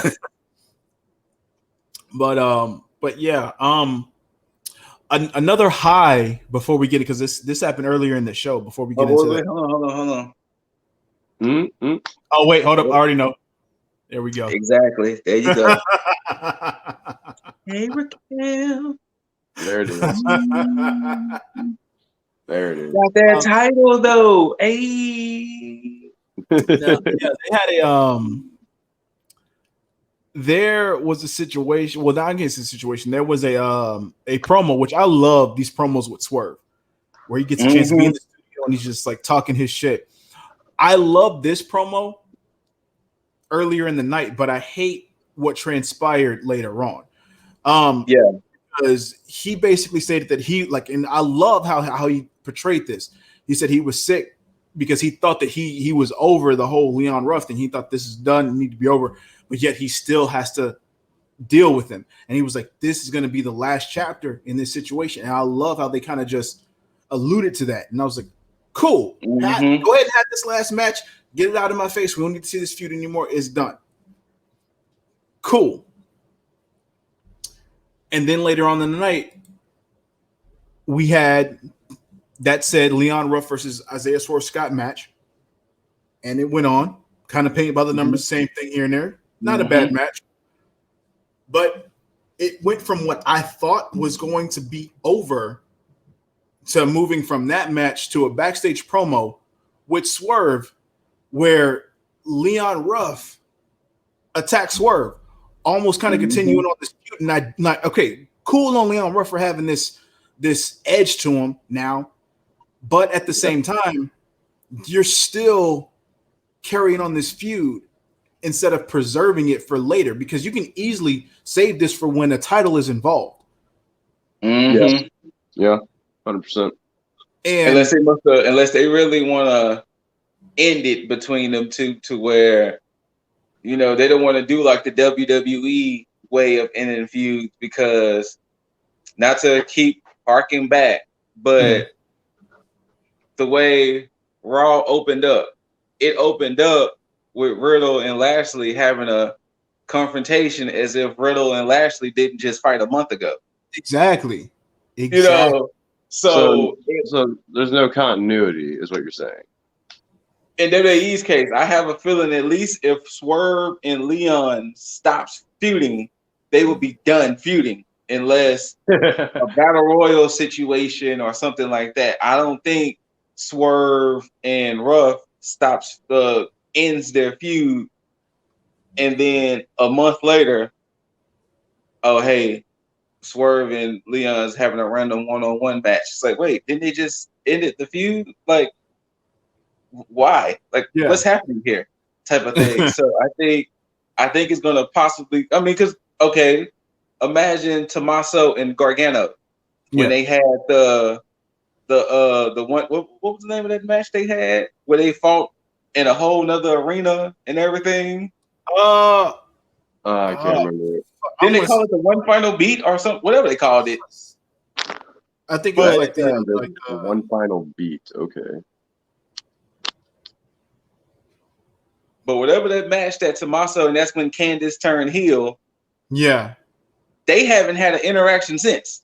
Exactly. And I love that. But see, in WWE's case, they'll have an interaction like that. And then like a month and a half later, they'll just be thrown into a random singles match. And say, wait, the fuck? The blood feud is over. Like, what are y'all doing? You know, so I mean, now if they're going this way to where they're finding a weird way to kind of have this as like build some finality to this, cool. But I think I'm just jaded by how main roster beats you over the head with these feuds, and so yeah, it's kind of hard for me to get out of that. I'm so sick and tired. So sick and tired of seeing the same people fight. You know what? You know what's gonna start to happen, and we gotta like actively try to do it. We gotta try to do what WWE does. How WWE likes to separate NXT from WWE. We're gonna have to do the same. Yeah. We're gonna have to separate NXT from WWE ourselves. You just give them that trust that they deserve, and say, NXT deserves all. Yeah, NXT deserves all the loyalty that you can give it. That's true. Fucking like, is it wrong to like say like I just kind of wish Vince would go away in some form or fashion? I mean, he's not unless he's on his deathbed, and that's sad to say. I mean, that's what I was loosely alluding to, but I'm not gonna wish that on that man. I mean, Punk is the only one to come out and just like say it. Yeah. So, but he's not wrong. I mean, Ryback's punk ass has said it. But I mean, just wanted to get fed, man. That's all. But to go from that shit to continuing on with the good shit about the women's division, Zoe Stark had a backstage interview to kind of carry on. And I love again the women's division. Zoe's coming into her own. And the way that they're building the women's division without doing in-ring stuff, like they're just doing small backstage segments here and there. Zoe Stark doing an interview, and then you have Mercedes Martinez kind of interjecting that and being like, hey, what's up? I love it because it's continuing shit to be like, okay, you know what? You don't have to have a full-on like segment to just be like, hey, all right, here we go. It's like something small as that can have so much more impact just to put things in people's eyes. Like, okay, these are the players in the women's division that I'm seeing now. Okay, this is who I need to look out for. That's going to be taking up spots moving forward as to see who we're going to be looking at in the championship picture. Right. Love it. So, now, with Camilla in the mix, it sucks for Aaliyah. But that's at this point, I think even Aaliyah knows her role at this point. Yeah. The only wild card in all of this, in my opinion, at the moment, where is Xia Li gonna fall in at some point? I completely forgot about Xia Li. Ooh, she can be another competitor for Raquel. She will. She might be the point, one to take it. At some point, Zaya has to fall into this title picture at some point. Yeah. Is there anybody else that she could be like that she has previous history with besides Casey and I mean, she's gonna run through a lot of people. That's what I'm saying. Right. Zaya might be to Raquel what MSK and GYV are to each other. It's a possibility. Unless they don't make Martinez that person for Raquel. Exactly. So I mean, there's a lot of unpredictability in the women's division now with all the players that they have now, especially with Frankie being debuting. Hopefully, more of her in ring speaks than her promo. But I just tried to listen to that again. It was not. It wasn't good. No, I mean, I tried to say it was mediocre, but I guess I wasn't paying enough attention to it, and I just ran it back, and there was just too much pausing. You know what? That's what it was. No. There was too much of the mentality that she was in front of a live crowd. You know what I mean? Like, yes, there's live people there, but I think she was like waiting for reactions to everything she was saying. I could see that. Like, I don't want to say she's a seasoned veteran, but I mean, she's a vet. And she knows what it is to be in front of a crowd, how to get a reaction, or waiting for a pop, all that stuff. True. So maybe she just had that mentality. That's my only excuse I'll get her. But yeah, like just brush that up. Come on, Frankie. I don't know shit about you, but I know that you got this. Oh yeah, she definitely will. At some point, her in ring, not a problem. But we'll have to see how these promos work. So, but we got time. We got nothing but time. But all right, Mr. Cross. From all that, we have we did have the Way have their backstage promo. Yes. In their interview and shit. That was earlier in the show. Kind of the same old with the Way. I don't want to sit there and say it was a bad thing. It's not. Just we're used to their backstage shit with their shenanigans and Austin Theory acting like Austin Theory and Andy Hartwell just straight up simping for Dexter Lumis. Yeah, basically. But this kind of set up the match that we're gonna have. Basically saying that how the Way is the greatest intergender stable, and now they're all gonna be in the ring at the same time. And I'm not gonna lie. This match would have been halfway forgettable to me if it wasn't for Indy Hartwell being the MVP and Bronson Reed being the second MVP. Yeah. Them two people saved the match for me because when I was first hearing it, I was like, okay, the Way versus Reed, Lumis, Ember, and Shotzi. That's cool. Because, we've seen Ember and Shotzi versus Indy and Candice. And we've seen, Theory and Lumis, and we've seen Johnny and Reed. But the fact that the whole time Indy kept trying to get into the ring with Dexter was amazing. Yeah, I loved that. Bronson just showing out. Yes. Hey, I gotta give a warning though to Bronson, man. I mean, you throwing Shotzi. Better watch them hands, bro. I mean, hey, hold on, man. I was look, the moment I saw that spot when he picked Shotzi up, I was like, oh no. I was like, no.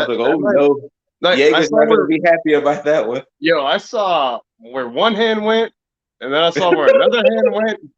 I was you saw how the camera kind of cut. Yeah. So you couldn't see how he had to try to get the placement right. I saw when he first picked her up. I saw exactly how he got the placement. So the camera had to switch for a second, so that way it wouldn't be known that he had to kind of unfortunately readjust the hand. Better watch I was just like, oh no. I will Jaeger's move not to gonna a like this heavyweight. one. Oh, it's because they didn't want another who was it? Sasha and Apollo Yes. situation. Ah, Yes. Because we all know Apollo got a nice handful of Mikaze's pie. I'm just yo. Watch this match again, man. I am 98% sure that Bronson Reed just got a whole handful as well. Oh no, he did. That's what I said. The camera had to cut. 2 hands full. Yeah. Yeah, the camera had to cut. Like it had to hurry up and switch so you're like, oh no. I'm about to try and put on like 50 pounds, guys. Let's see if I can take on Bronson Reed. This match also showed why Bronson Reed should have been. He should have won that match. Yes. I don't get why. Like this could have been a great this could have been a great retaliation match. Yeah, this match would have made more sense had Bronson won. Yeah. So, yeah, it's in about 5 months we're gonna find out that Bronson was supposed to win, but Vince made a last-minute decision. Right? I mean, I wish that would have been the case, but I can't even say that, and they wouldn't do this. But I think they're building Bronson up some more. But I think I don't think they knew how much they had in Bronson Reed, because I think that's one of the reasons why they didn't make that decision to have him go over. Do you think Bronson wins it on a random show, or you think they're gonna keep Johnny with the belt until next takeover? No, they're gonna have to have Bronson win it. On a random NXT show, because I mean, with the way that they're doing their title matches now, because it seems to be more frequent, where they're just kind of just throwing them out there, and I think that may be what happens as well. Because I mean, again, Karrion Kross, just like we said, he's going to need challengers, and I think because Karrion is a tweener in every sense of the word, because he don't give a shit about anybody. Yeah. I think Gargano's going to be one of the casualties of Karrion Kross's title reign. So we'll see. Yeah. Okay. But like I said, I mean, I started to enjoy the match because I actually liked how they were letting the men and women kind of interact. It wasn't so, hey, soon as the women tag, the men got to just scatter. It was actually some interactions. And boy, I love that scene with I think it was Loomis was beating up on Johnny or Austin, and Indy just laid there. Yeah, he had Johnny in the he had him in the Johnny in the submission. Yeah, it was Johnny. Yeah, and then Indy was like, she like ran up like she was about to kick him or break it up, and she's like, no, I don't want to hit him. And then when Theory broke it up, she threw Theory out the ring, and then got to the end of the ring. And then, Loomis carried her out. You gotta remember, not only did she drop herself, she also scooted to the end. Yeah, she scooted over. And then Loomis carried her out, and then the camera caught her. She, about damn time. I'm about to get me some. So, but she's about to get her some 50 Shades of Loomis. It's happening. And then I like how when the match ended with poor Theory, Jesus, Theory took everything. Theory, he took the damn Eclipse. He took Shotzi's move. The colossal splash. He took the splash. I was like, Theory is getting massacred here. That splash that Shotzi put on from splashed Candace onto him. That was great. Yes. Oh yeah. Oh man. I mean, of course I'm going to say whatever Shotzi did was great, but props to Ember Moon on that first tag in where Indy wanted to get it and then Candace stole it, and then she squared up with Loomis for a second, and she's like, shit, what do I do? And then Ember Moon with a beautiful out of nowhere drop kick though. Yes, just get her out. Like, no, you leave. I like how when the match ended in the rest of the way, where's Indy? Where did she go? Oh yeah, right. Where did Indy go? And Austin still selling all the damage he took. Yes. Yeah. And then, Theory leaving Andrade is actually probably the best thing. So, yeah, for not him. only did Bronson get a handful of Jaeger, but she also got to sit on the shoulders. Don't remind me, Mr. Reed. So I'm pretty Mr. sure Reed's you a very fortunate individual that I'm I pretty might sure have you probably supported. just like double mad. Oh man, I mean that's the dream, you know, to hold two champions on your shoulders because you're like a big 350-pound man that can do that shit, you know. Yeah, it is. Yeah, that's the dream, and it's okay. It's okay. Now, of course, out of all the post WrestleMania week shows, this was the better The best one. one. Yes, the best one, and hands mainly because I mean, of course, it was a good show as far as like in ring stuff, but as far as letting the viewers know where the story is moving for, as far as with everybody involved and where each division is moving for or moving forward towards. It has me interested. It doesn't have me sick to my stomach like, oh, really? This is what's happening? Like, all right. This has me more intrigued to see where every competitor goes with the more the North American title. I will say that they did a good job building that at Stand and Deliver because we know the competitors involved. This built up the cruiserweight division, even though they've only I mean, you really only have two right now, but I mean the potential is endless with Kushida and Devlin. You have the tag division being built up as it moves forward with Imperium, with Drake Maverick and Killian Dane, with GYV, with MSK, with Legado del Fantasma, so on and so forth. You have everything moving forward with the women's title division, with the women's tag division. Same thing with the NXT Championship division. There's endless possibilities with every division, and I love that because we can't sit here and predict, hey, this is what's going to happen next. This show, I'm down with it. Like I enjoyed this show. I can't complain. So kudos again, NXT, Hunter, Regal, good shit. Keep that shit up. Absolutely. Absolutely. And like I was just more.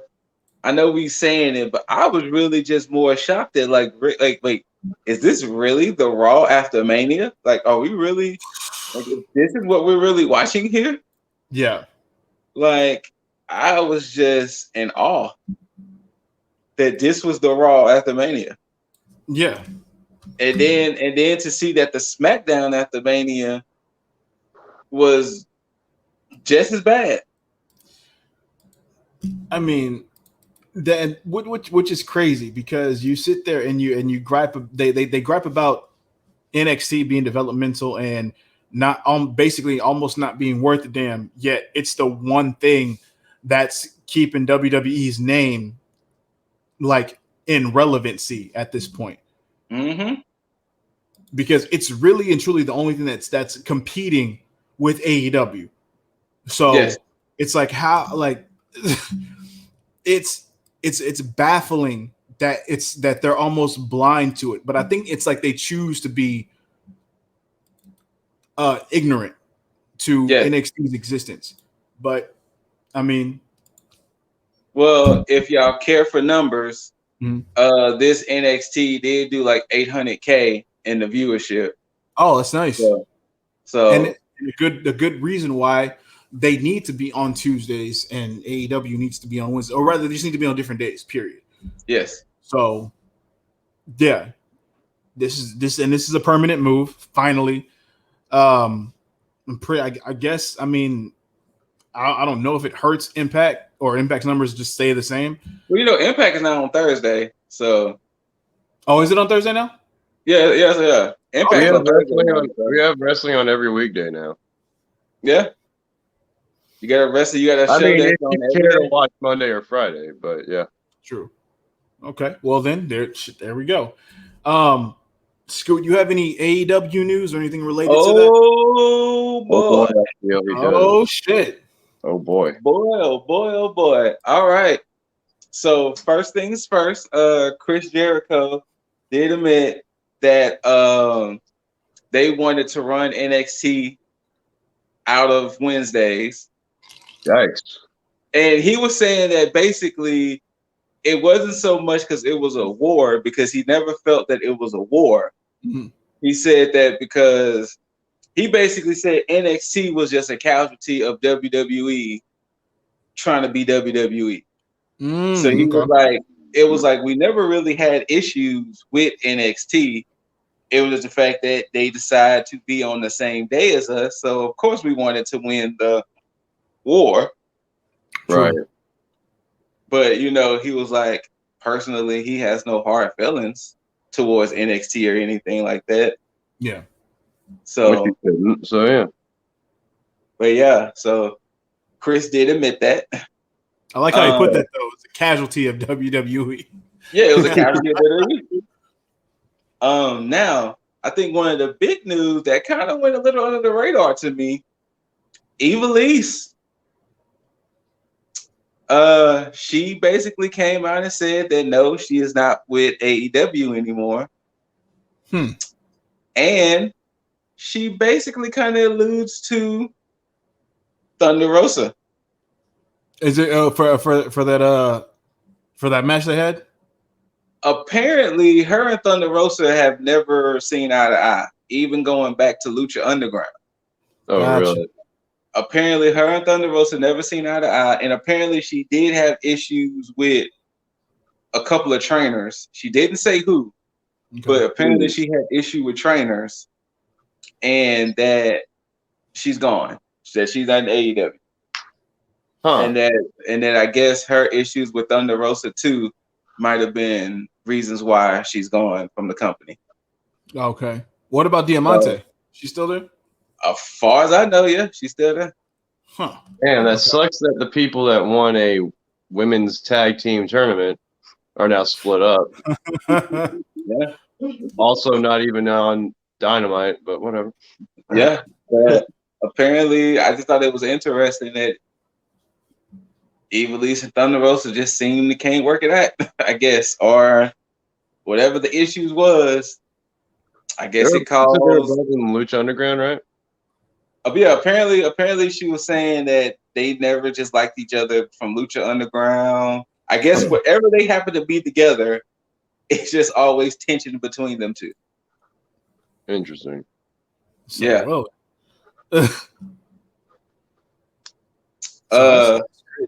Anything else with AEW? Oh, well, I guess before we get into it, they did 1 million in views this week.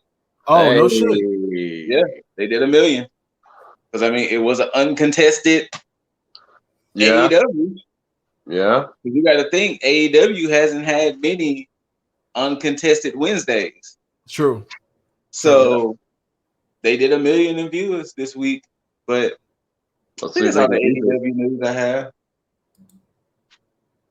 I love that, man, because that means it's only going up from there.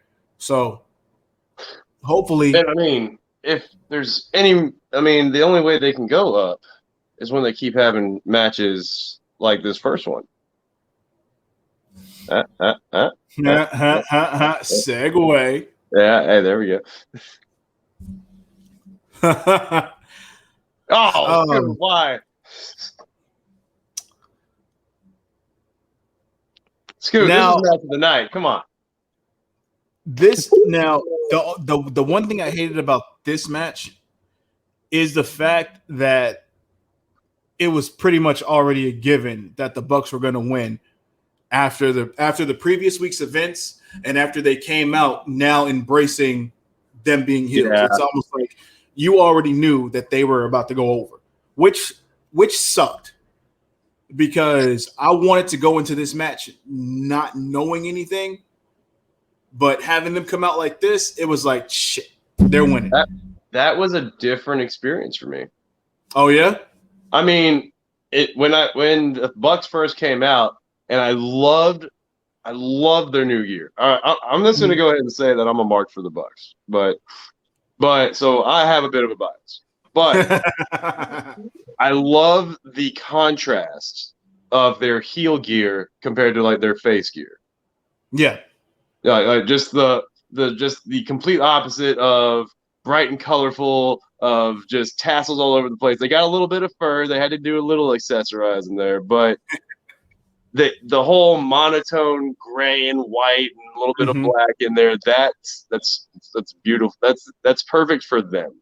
Yeah, I love the vignette that they had prior to the match where they showed them actually doing the transition. I like that. Because again, more character work. I'm always down for more character work.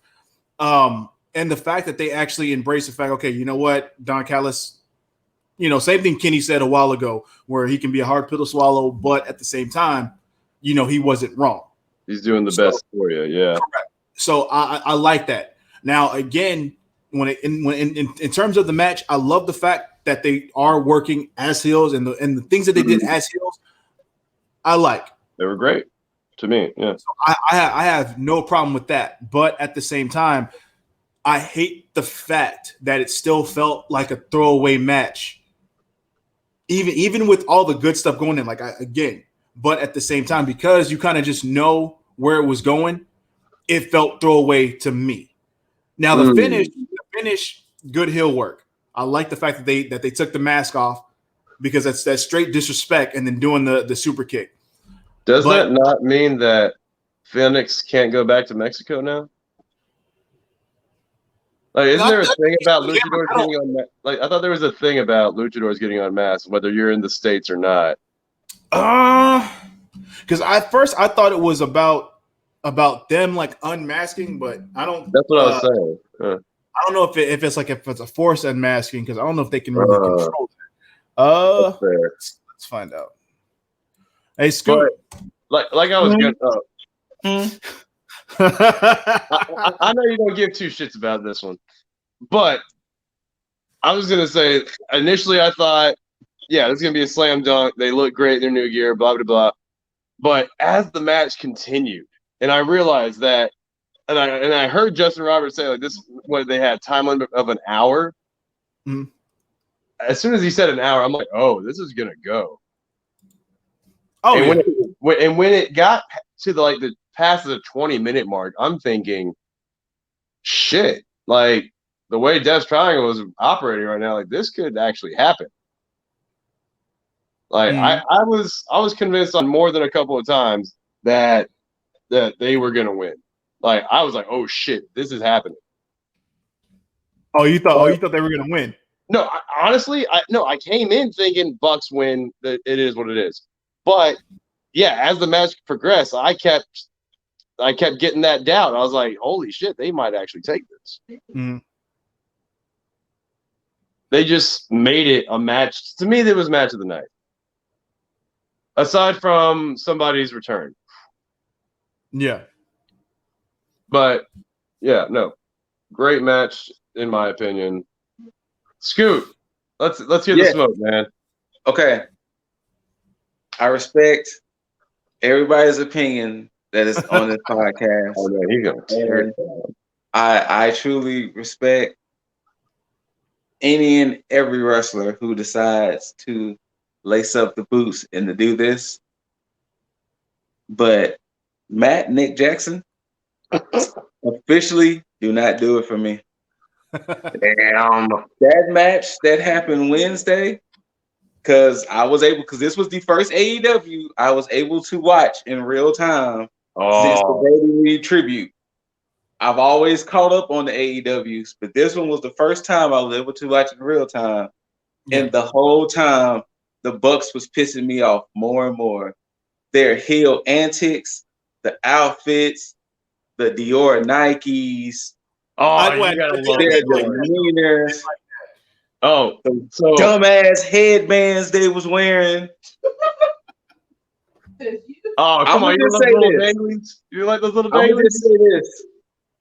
You know how Lip feels about Everrise?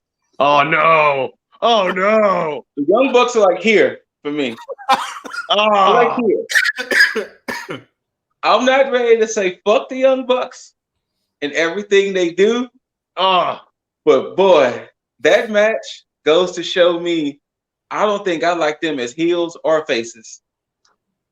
I think just because they're heels right now, they're just doing their job well for you. No, because the thing is that I'm a heel wrestler.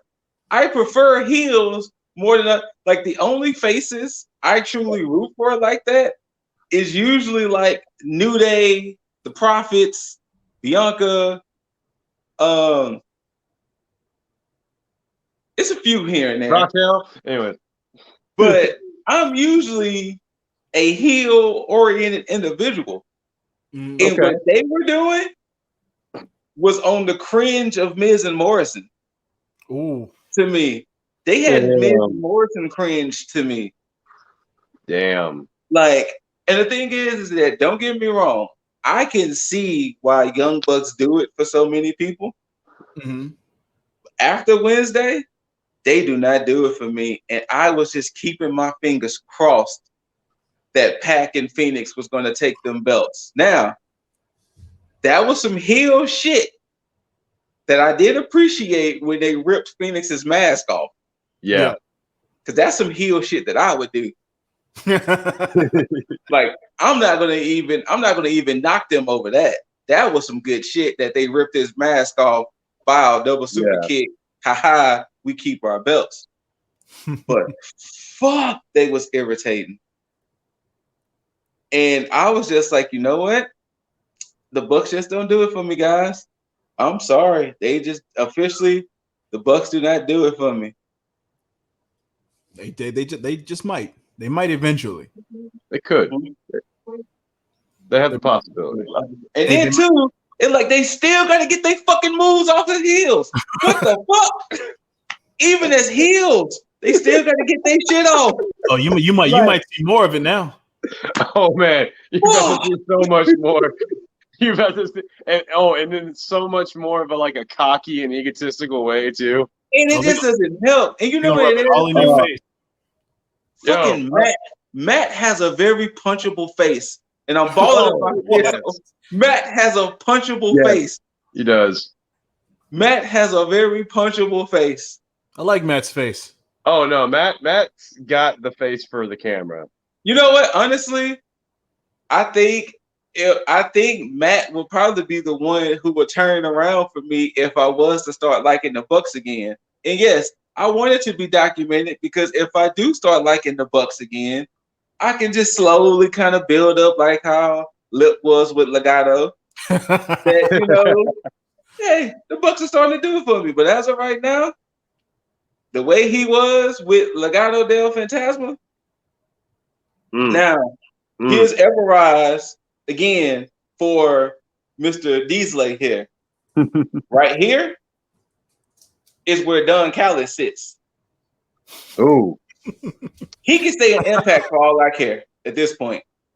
Why you gotta hate on that old man? He can stay in Impact for all I care. He is the silent hand or whatever the fuck he is. I was about to say something mad inappropriate, but I'm not. He can go. I don't know what Malcolm Bivens falls for Mr. Diesley. He's somewhere. I don't know where yet, but he's somewhere. Don Callis is probably under that regardless. He can go away for good. He doesn't have to be involved in this. He can go. This new Bullet Club. If he wants to stay the silent hand, he can stay the silent mouth at the same time. Now my rant is done. Oh man, that was pretty great. Now, of course, after that match was said and done, we had a small sidebar. Sorry to interrupt you. Go ahead. Just throwing back the Dior Nikes. Those were addressed on BTE. Probably last month, maybe a month and a half ago. They were walking through the airport and they just caught a random dude. Apparently, those are by far Matt's favorite pair of Nikes to ever come out. Also, they're probably one of the most expensive pairs of limited edition Nikes to come out. I'm sure. I'm pretty sure. Nike and Dior? I'm pretty sure. Yeah. So Matt freaked out about this guy walking through the airport with some not even properly cleaned Dior's. Like he had them on. And he was just like, those were like his walking shoes or like his going around shoes or some shit. Humble brag. And so Matt like is over here like tearing this guy down who's probably not even aware that he's being torn down. But I like that they made the throwback they did the BTE callback by putting on the Dior's because they finally got them. Yeah. Yeah. I mean, you know what? And I thought it was funny. You know what? Continue the rant. Fuck it. Rant's opening back up. Oh shit. When they even showed the little promo of how they was changing their attitude and why they had to fucking cut the tassels off and shit to show that they was changing. They could have just threw it away. Tassels are face things. then it was like the outfits they came out in. It was like, what kind of fucking Elvis impersonation shit is this I'm looking at right now? I laugh because they've definitely done an Elvis outfit before. They have. I remember. I was like, what am I looking at here? Like, I was like, what is happening? Matt, Nick, what are y'all doing? It's perfect. They went from the colorful faces, like all the loud shit that they wear, and now they've just gone the exact opposite direction. The Young Bucks needed to take note from their WWE counterparts, if that's the case. When the New Day was heels, they were still just as colorful and just as them. They was monotone as fuck. They was almost translucent in that goddamn ring with the outfit and everything. Like, I'm on the other side of your fence here, Scoot. I loved every minute of that. Like I said, the match wasn't bad. Yeah. Like let me go back to that. The match wasn't bad. It was kind of like what Lip was saying. The writings were on the wall. Death Triangle was not winning these belts. I just had a small. You're not gonna have a new and improved attitude of the Bucks, and they lose their first match. Fair with their new attitude. True. But I had a small epiphany just now.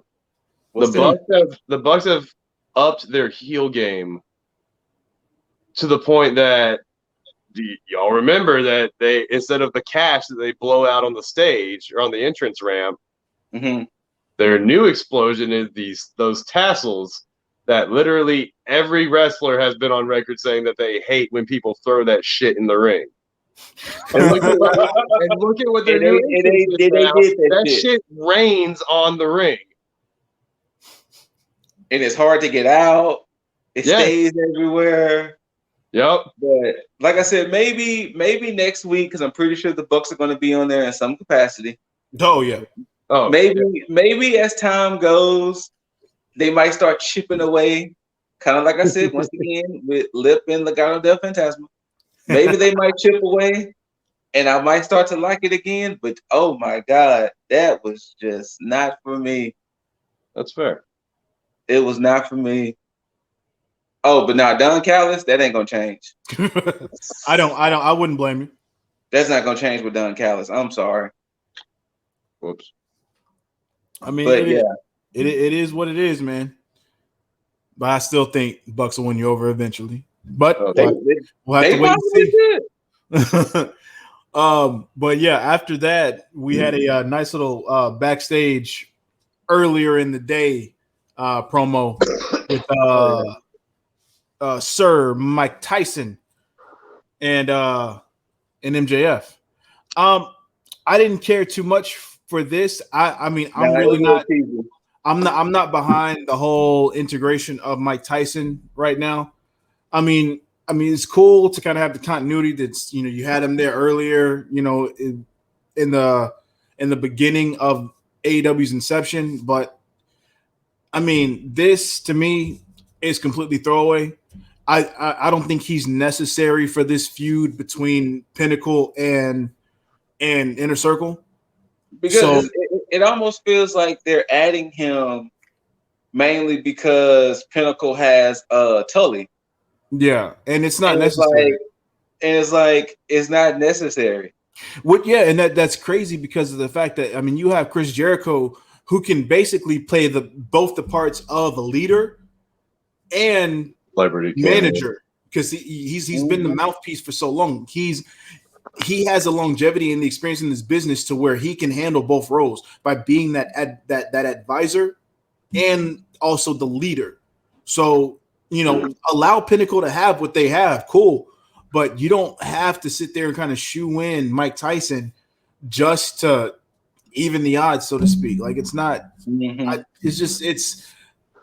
not necessary. That's what kind of takes me out of this feud now, because it just did not need it. Like, this feud was perfectly fine before this whole thing started. I'm just tired of seeing celebrities in wrestling at this point. Same. Absolutely. Like, we've seen half a dozen show up in the last, 2 months? Apparently the missus agree with you too, Yeager. What, tired of seeing celebrities in wrestling? Yeah, she started clapping when you said that. Hey. Yeah, and that's this thing. I mean, and even that little promo that they had, the little interaction they had, was still kind of cringy too, because you had MJF try to give him a blank check, and Mike Tyson couldn't like snatch it in time. That was awkward.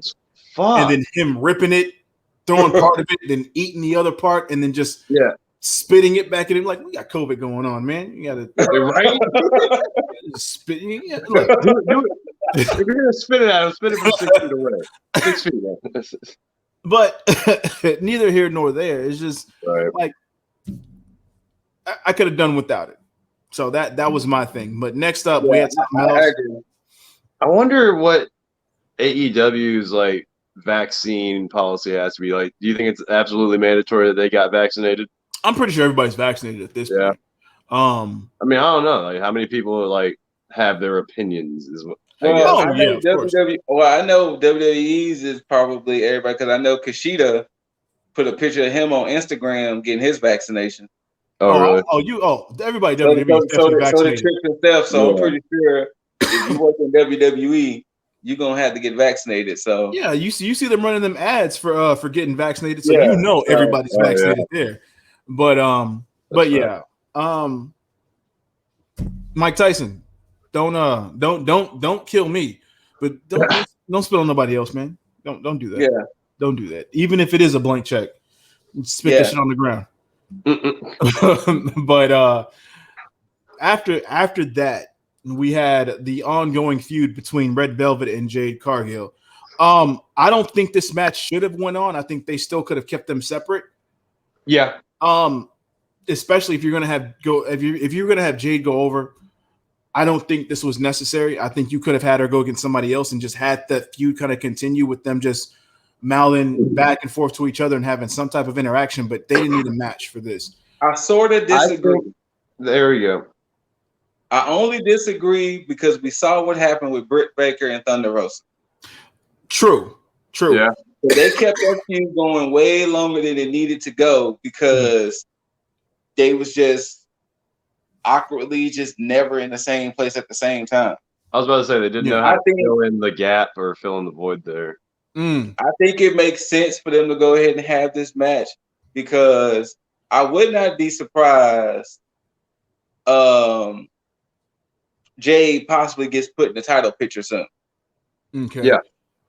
But okay, I think I kind of get where you're getting at with it, because I mean, if you have Jade continue looking strong and having Red Velvet kind of chase, I guess it would make sense for that. I just don't like seeing Red Velvet kind of just lose in this end, but I guess it does make sense because Jade does look phenomenal in AEW right now. Oh man. So we will say this. I'm glad to eat the what was it? The humble pie, the crow, because Jay has actually proved us wrong. Because at first we were kind of like, what is happening here and why is this happening? But why is she talking about Cody's performance in bed or some shit? Like what was this? Weird. But Jade has definitely proved us wrong. And I predicted before, I think she might end up getting the belt from Sheeta. If it's not Ty. I don't think they're gonna give it to Ty. I think they're gonna give it to Britt, because right now Britt. No, because have y'all been watching Dark or Elevation? No, I haven't got a chance to. So Britt, I think, started this promo on BTE, but since this past week, She's announced that she will be climbing the ranks. Kind of like that promo she did. Yeah, that promo she's talking about. Like, look, you got Ty Conti and Red Velvet here, who are like number 1 and 2 in your standings, and yet they haven't accomplished the things that I have, like say with my amazing match with Thunder Rosa. But that doesn't count, though. Exactly. So exactly. But then she's like, so here's what I'm going to be doing. I'm going to start climbing these ranks. And so she went on Elevation and won a match. Then the next day, she goes on Dark and wins matches. Okay. So right now, I think she's 7-1, 7-2, or something like that. 7-1, because she was talking about that in her promo about how she has 2 more victories than Red Velvet. Exactly, and Red Velvet just lost her match. Yeah. So hold on. See, hold on. See, this is what I've been talking about. How come Charlotte can't do that? What? Can't just be like, okay, you know what? All these people are getting title opportunities. Okay, let me show why I am this, and then go back and say, I'm just going to go ahead and beat everybody, so that way it can be undeniable that I'm deserving of this spot. It is so simple to do something like that. Yep. And yet you have Britt Baker here, who has no accolades in this company, yet has gone on to be like, you know what? Fine. I think I deserve to be here. But instead of just complaining and being like, oh, I deserve a title shot, it's like, no, I'm going to go ahead and show you why. Yeah. Fucking perfect. It's beautiful. It's absolutely beautiful. And she's putting in the work. Exactly. But we're getting off the topic of this. Yeah. I just had to say that. But yeah. Yes, no, but I 100% agree. I thought this match, I agree with you, Lip, that I don't think it needed to happen, at least not yet. However, this was a great match that these two put on. Yes. Oh, I love their rivalry. Like this, they are good rivals in this whole deal. I love it. I don't want to see them fight for a while now, though. I feel like this has definitely been put to rest now. They need to like move on to their own things. Red Velvet is my AEW Shotzi Blackheart. Let me just go ahead and clear that up. But she got a man's and she don't got a Tinder profile apparently. So so I can't really put them on the same level. But hey, Red Velvet, fantastic match. Like she has only had 5 matches in 2021. And Red Velvet? Yeah. Huh. Like that's so when you saw the Britt Baker promo, she was 5-1 and Britt was 7-1, and she was like, "How is that possible that I got 2 more victories than her?" But then after she lost, she was like, "Well, she's 5-2 now, so that should definitely catapult me over her." But yeah, that was Britt acknowledged that in the promo that how is she above me and I got 2 more victories than her. Yeah. So I guess with the new standings that come out, I guess sometime either this week or whenever, they're going to show that Britt Baker should be up there now, right? Yeah. Interesting. And then Ty is still, I don't even know. This is why we need to be watching Dark or Elevation or whatever. You know what? I'm not watching Raw. I'm watching Elevation on Monday. Anyway, I'm going to end up doing the same. Yeah. Well, because mainly so I can see things like Ty Conti winning 10 matches. Right. She's the number 1 contender. And she's got 10-2 or something like that? She was something like that. Like it was pretty high up there. Yeah. I was just like, wow, I've not been paying attention to Ty. It feels like, but she's legitimately getting like silently pushed. And I'm here for it though. Oh yeah, I love it. I fucking love it. Could have all been Anna Jay, but it could have been, but I can't complain mainly because I mean, hey, Anna Jay's out now I guess by proxy, Ty Conti is being able to feed off of that. Yes. So and it's good, you know. So and of course, I mean, you could easily tell that this was meant for Anna Jay, because with the integration of Dark Order behind Tay Conti, it's almost like, yo, come on. Not only that, but -1 keeps walking out with her, and I'm just like, like this lucky little kid here. Oh, he knows what's up. You know what's up, -1. Yes. But yeah, going from a match that we cared about to both a match and segment that was completely lackluster. The debut of Anthony Ogogo's in ring. I have one huge issue with this match.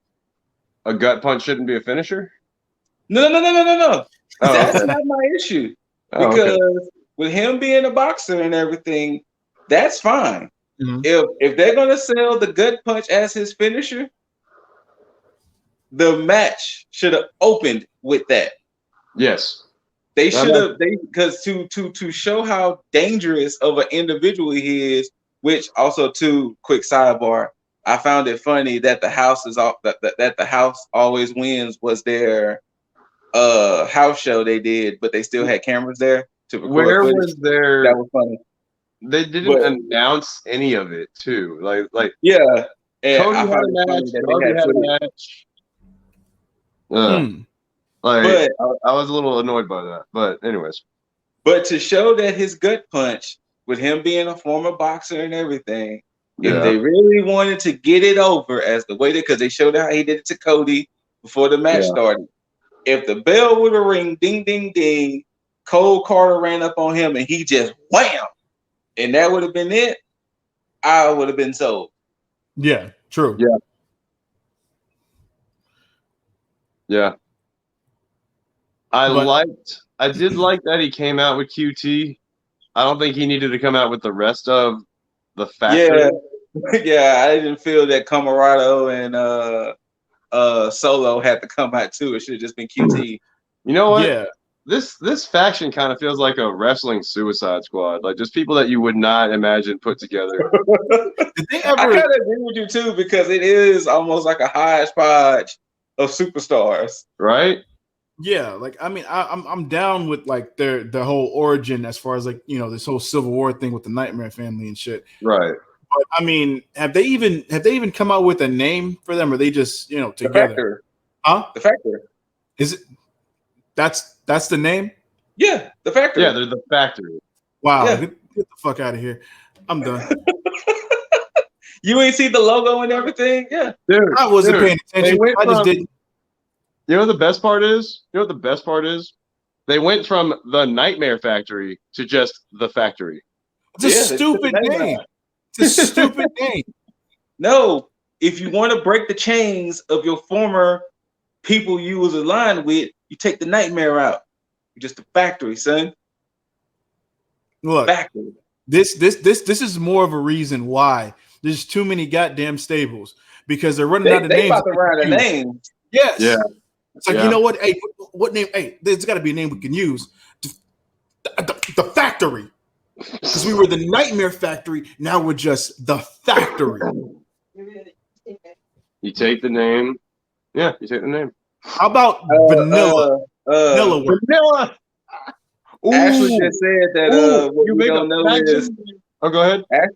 Ashley just said what we don't know is maybe they was at Cheesecake Factory and it just clicked. My God, we could be the Factory. Thank you for saying Vanilla, Lip, because you just inspired a new faction for me. You take your vanilla midgets and you put them in a faction, and then you make them vanilla midgets.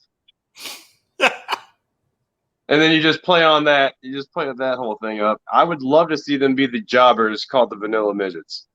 That that's what QT must be. His faction should be Job Squad 2.0. Ooh, oh my God! You know what? Job Squad is actually not a bad name. It's not. It's not. But I mean, and Job Squad wasn't really a bad faction. Like I fuck with Job Squad, but either way, I didn't give a shit about this match or the people involved in it. Now I gave praise Now, if I want to be a little critical, because it is wrestling, Mm-hmm. a gut punch is a finisher, guys. It is. It is. It is. Which, don't get me wrong. Wait. Don't get me wrong. If Anthony Ogogo punched me in my gut for real, I'm going down. This is true. This is true. I'm going to be any down. Any of us would. I'm going down. But the fact that it's wrestling. Yes, that's what I was going to get to. And especially with AEW, we're looking at the company that somebody can take 3 super kicks, a Canadian destroyer, and a 450 and still kick out. But a gut punch not only caused a victory, but it causes a knockout victory. Like he didn't pin Carter. The ref was like, "Nah, fam, he done, guy." No, he had the wind knocked out of him or something like that. They just said that he was like he took a gut punch and then the ref's like, "Oh yeah, man, you're done. You need to just stay there." Like, just stay there. He's done. Wave it off. Exactly why I'm saying a gut punch, especially when delivered like that, and for the jobbers part of it sold like that. It's not a finisher. And that's the reason why it's not as entertaining and why it's hard for me to get behind it, because if we just take the parallel, if we look at back in Attitude Era, you had Regal with the power of the punch and him being a heel and then somewhat of a face at times. Yeah. You had him. But no, at least in Regal's case, he used brass knuckles. Exactly. And that was part of the gimmick, and I like that because it's still showy in a way. Yeah, but I mean, like even in Big Show's case, you was taking a punch from a 500-pound dude, 7-footer. So yeah, if a 7-footer hits you in the face, most likely you're gonna be done. That's the reason why I didn't like that Lacey Evans started using it, because it's like, it'd be different if Lacey Evans had a background in boxing. Yeah. Then it was like, bam, she knows how to hit you. But in Ogogo's case, if it was kind of like a kidney shot, by all means. But once again, or it'd been better if they said it was a liver shot. But it was just a gut punch. And like I said, don't get me wrong. If Anthony Ogogo, who's a former boxer, punches me in my gut for real, I'm going down.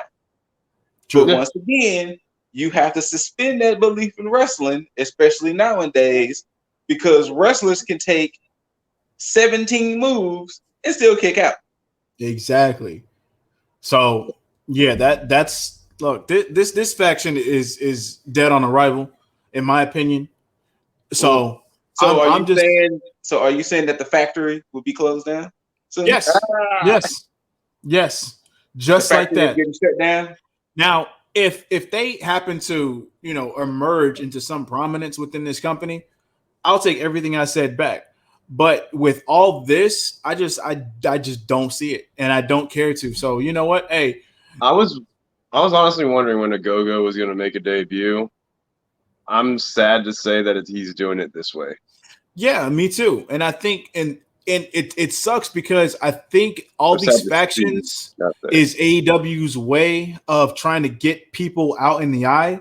And it's a lazy way, because I think that they should just take their time, especially with them having 3 shows. You can easily take your time with all these potential stars and just have them just come up organically rather than just trying to force a lot of people. I genuinely think that Tony Khan is just trying to keep wrestlers fed at this point, because do you see how many matches go on like on Dark and Elevation? Like they get into the teens on matches. And that's honorable, man. I think it's good, but at the same time, you have to do things in moderation. Because too much of something can always be a bad thing. Yeah, so, because let's see, one Dark has gone like almost 3 hours before. Oh damn. Yeah, no, they've gone to 2.5. They actually hit 2.5, like more than you would think. Yeah. Well, it's a good thing that these guys are getting time, and it's not just a bunch of throwaway matches. So kudos to them for that. But yeah, when it comes to Dynamite and them trying to put a lot of people in on like main TV, they should just kind of just chill out for a little bit. I agree. But to go from that to something that was actually pretty fucking good, Jericho versus Dax Harwood. I like this for the fact that I just love Dax and Cash in singles matches as well as in being in a tag. Like it just shows how good they are in the ring. Now, that aside, because I can praise this match at any point, but again, with this Mike Tyson thing, being an enforcer, having this match kind of revolve around, okay, of course, Pinnacle versus Inner Circle.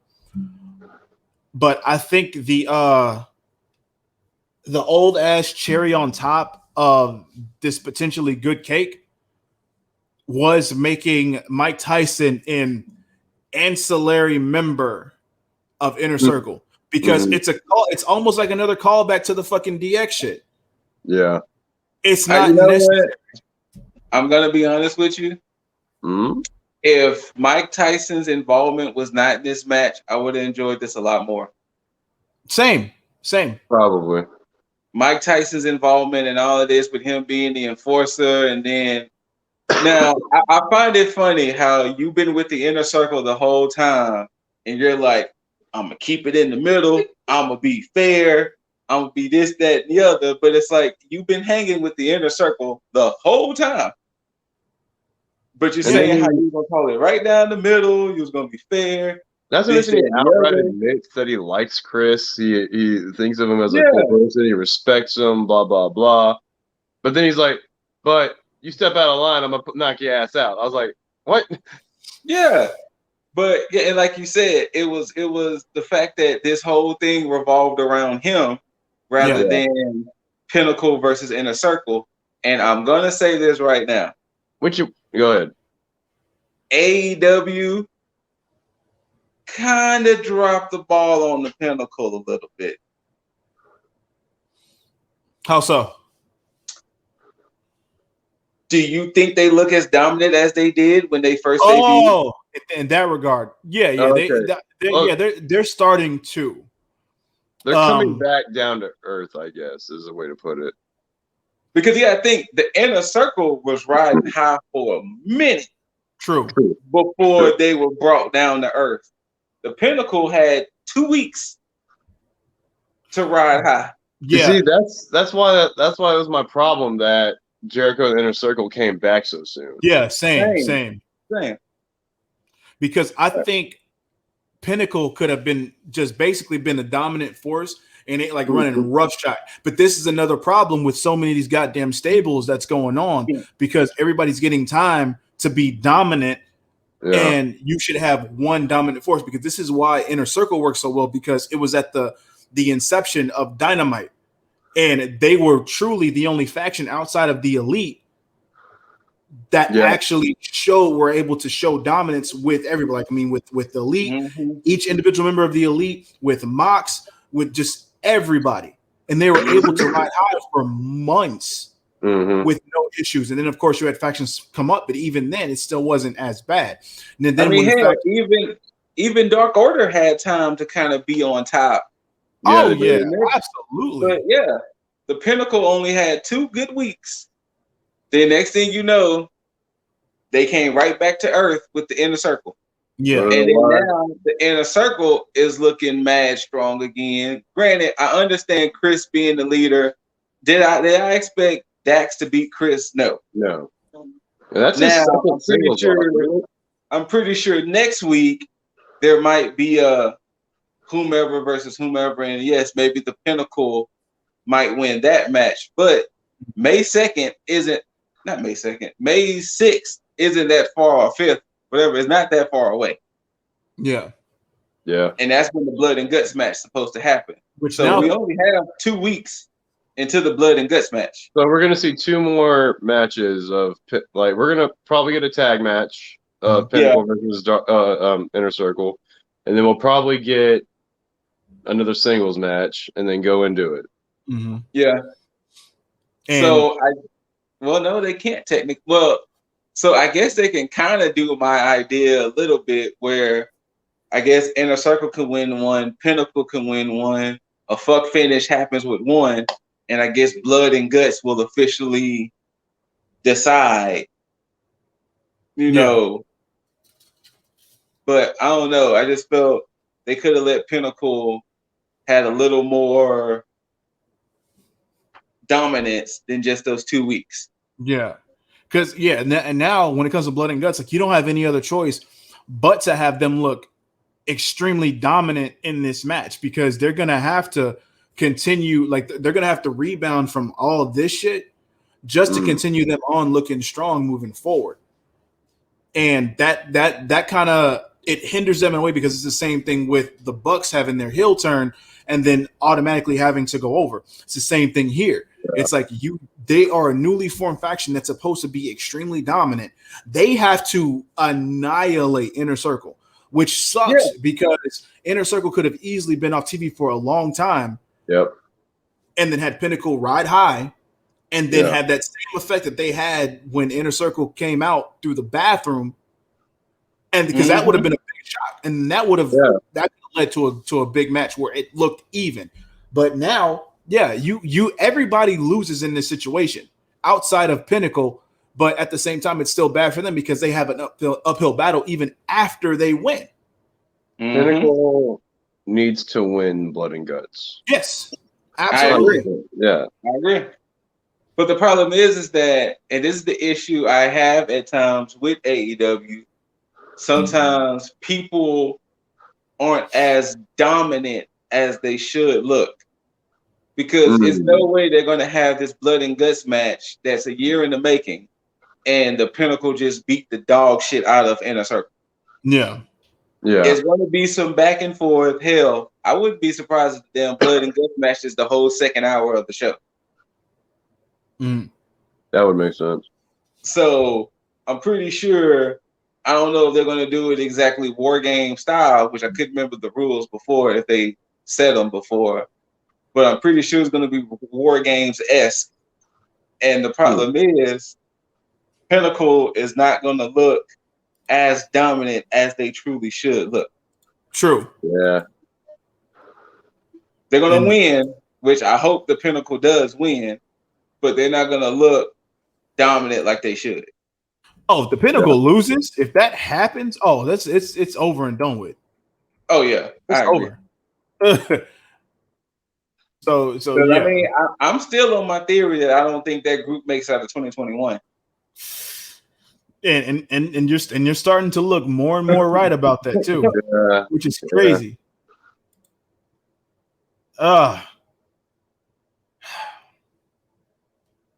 Hopefully, whenever they do split, it's because of some kind of NJF fuckery. That's what's likely going to be. It's probably going to be FTR, and it's probably going to be Sean Spears now. Probably going to be like, "Yo, this ain't what you promised us, Max. What the fuck?" Ooh, right? Maybe that's why they would possibly lose at Blood and Guts. Maybe, I don't know. We'll see. Interesting. I really don't want to see Inner Circle win, but I mean, for story purposes, I mean, because then there's still a part of me that kind of wants to see them win.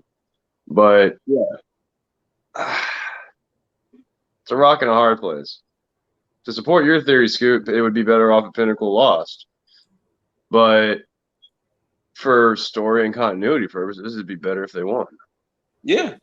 I guess we'll see how these next 2 weeks go. Yeah. We just have to hope and pray for the fucking best. I don't know, but I mean, there was a backstage segment with the Elite. I mean, the only thing that you can really take from this is the fact that Bucks alluded to themselves as the best tag team. So I mean, I don't know if that's good. I don't know if that's going to come into play with the Good Brothers. I liked how they kept on like just trying to too sweet everybody like during the whole promo. But I mean, this right here, I can say paint by the numbers with Callis and everybody, because again, it's really just building up the fact that, hey, they got their unity, and see what happens from there. But I mean, nothing much out of that. Quick question. Yo. Who takes the belts off the Bucks at this point? I mean, shit. I mean, there's been theories thrown around of what everything that we've said, but I mean, shit. At this point, fuck. Who? I mean, if we're going by faces, shit. Is there a face tag team that can take it off the Bucks? Jurassic Express? Fam, if Jurassic Express win those belts off the Young Bucks, If they do it, it'll be one of those fluke victories. The way that they'll play it up, it'll be something like that. If like not, Marco happens to get a random roll up. Yeah. And not Marco Stunt. Excuse me, Jungle Boy. I don't know why. Yeah, Jungle Boy. I mean, I get it too. That would be a surprise. That'd be a real surprise roll up. Yeah. Marco Stunt looks like a mini me of Jungle Boy. Sorry. I'm gonna go on my rant. Death Triangle should have been tag team champions. You're right. Because the thing is, so and I'm only saying this mainly because so the issue I'm starting to kind of have personally, what is the ultimate goal of the Elite? Because you got 2 tag teams and Kenny Omega in the Elite. Yeah. What is the ultimate end game for them other than Kenny becoming the belt collector, which that was another piece of news. Morrow is commentating their match. Okay. Cool. Kenny and Rich Swann. Yeah. Other than that, like, it's hard for where it's going for the Bucks to lose the belts anytime soon now. And when they was having that match and you saw the tag team sitting in the audience, it was like, I don't see none of these teams beating Matt Nick. Yeah. And the only team I truly see in beating Matt Nick is Moxley and Kingston. Oh, I completely forgot about them. Holy crap. That's the only team I see beating is Moxley and Kingston. Yeah. That makes the most sense now. That's who takes it from them. Because Kingston's on an injury for like another how long? Perfect timing. It's good. It's exactly. Good. It's gonna be great. Yeah. That's the only team I see that can truly look right beating the Bucks, quote unquote, fairly, because with them being the ultimate heels at the moment, there's no other heels that can truly out heel them right now. Yeah, and now of course Death Triangle would have made sense story wise had the Bucks not done this whole heel turn against Moxley thing. Because what could have happened is they could have lost Death Triangle, and then they could have realized that they're stronger with the Elite, and then done this heel thing without the titles. So then the tag division could have gone on without having to be integrated with this whole Elite thing. And then they could have had that on the side to do the same thing that Darby's doing right now, just to kind of keep that shit in circulation. But now that that's not the case, it has to be Mox and Kingston because it has to further that story. So, And now I like that because it's more of an organic way to put Mox in a different feud without it having to be for the AEW championship.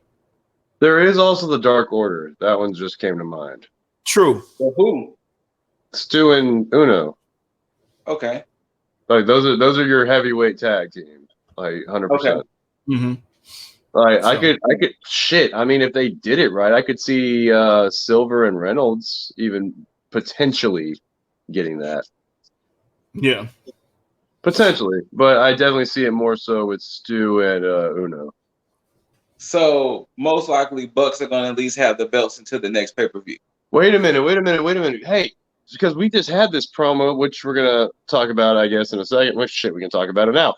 Dark Order had an interesting promo. Yes, they did. Yes. Where good old Alex Marvez asking the real questions.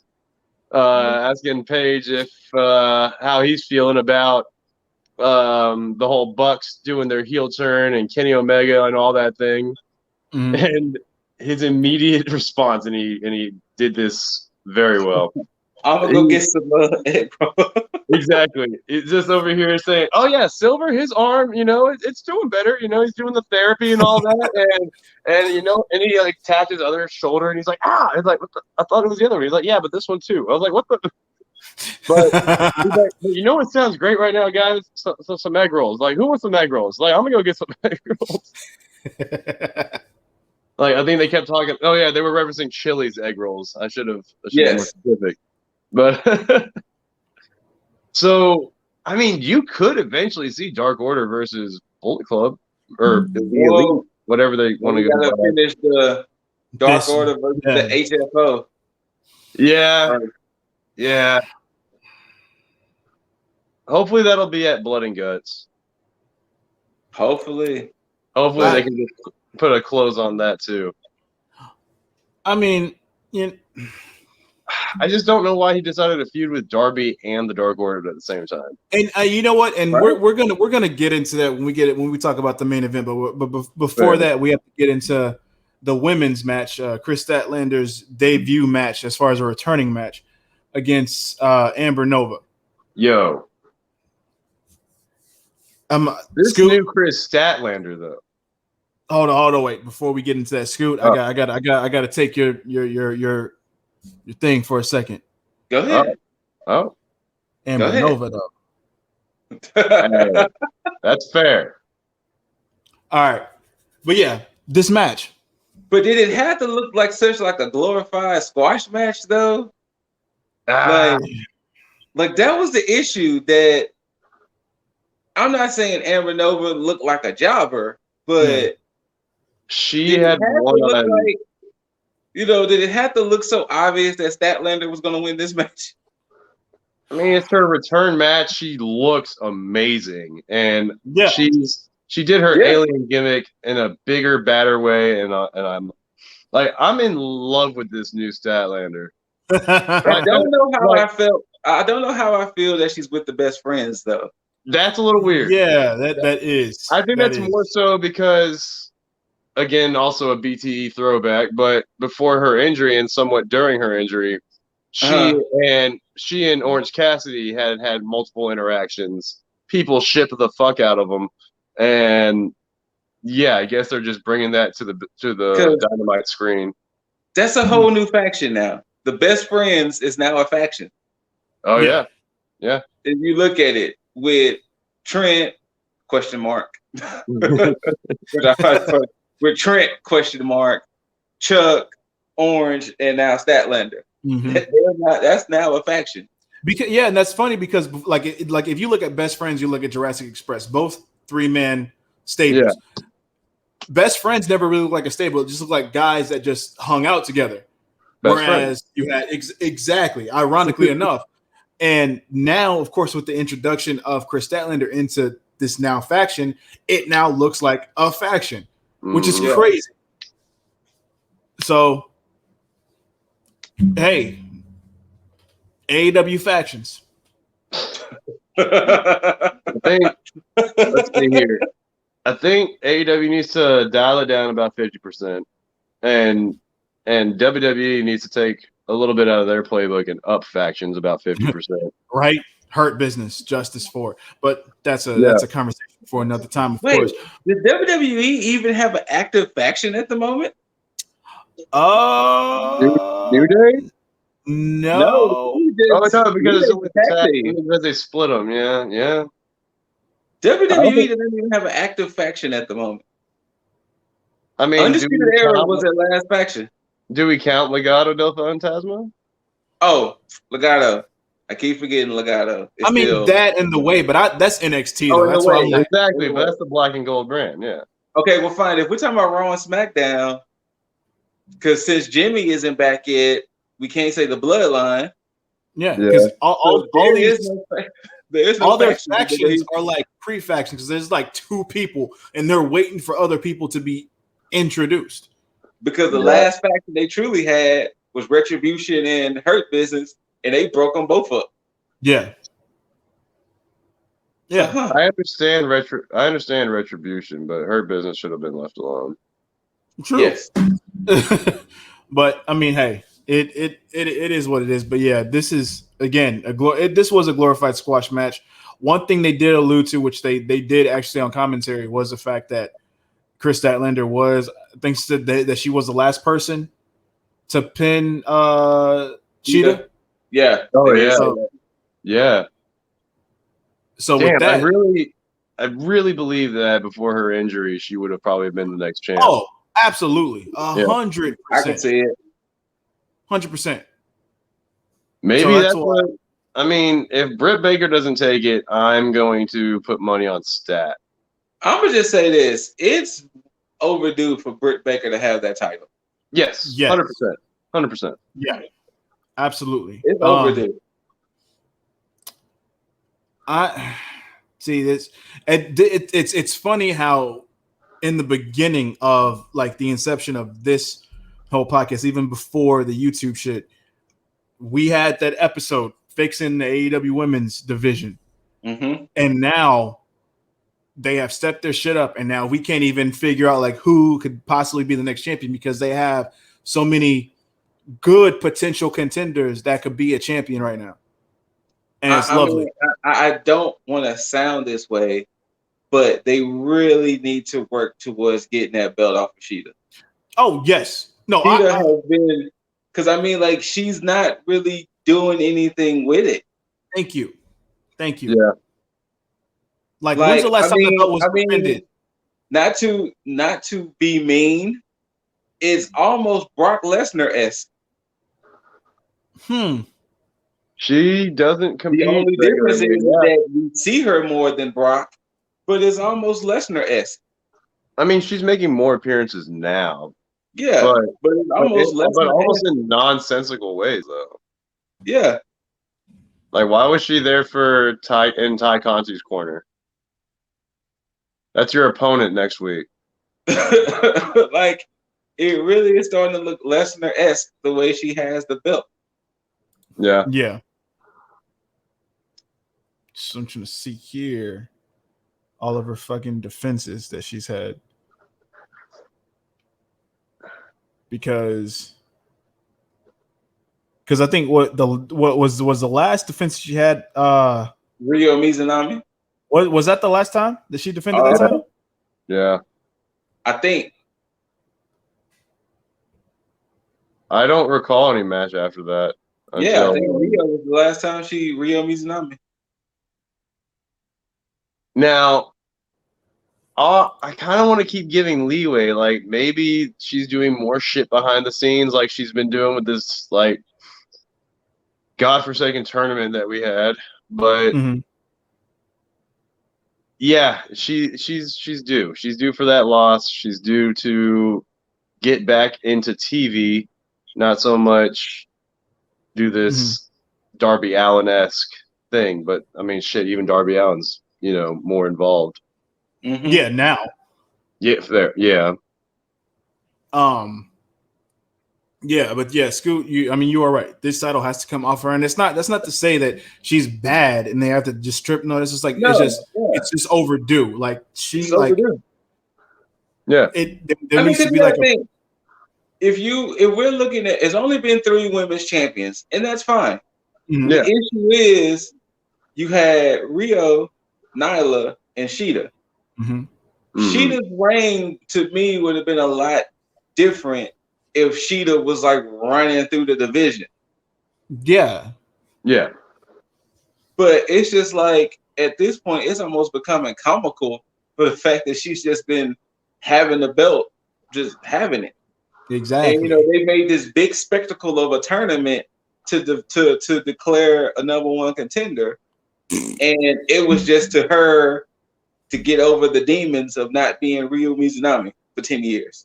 Yeah, which they didn't build well enough. So I don't know. It's just they're doing their women a disservice. Yeah. It could just be better. By keeping that title on Cheetah. Yeah, everything outside of the title picture is good in the women's division. So, before Ryo, who was it? What? Oh, defenses? Yeah. I know she fought Anna Jay. Yeah. She fought Rio. Abaddon. Abaddon.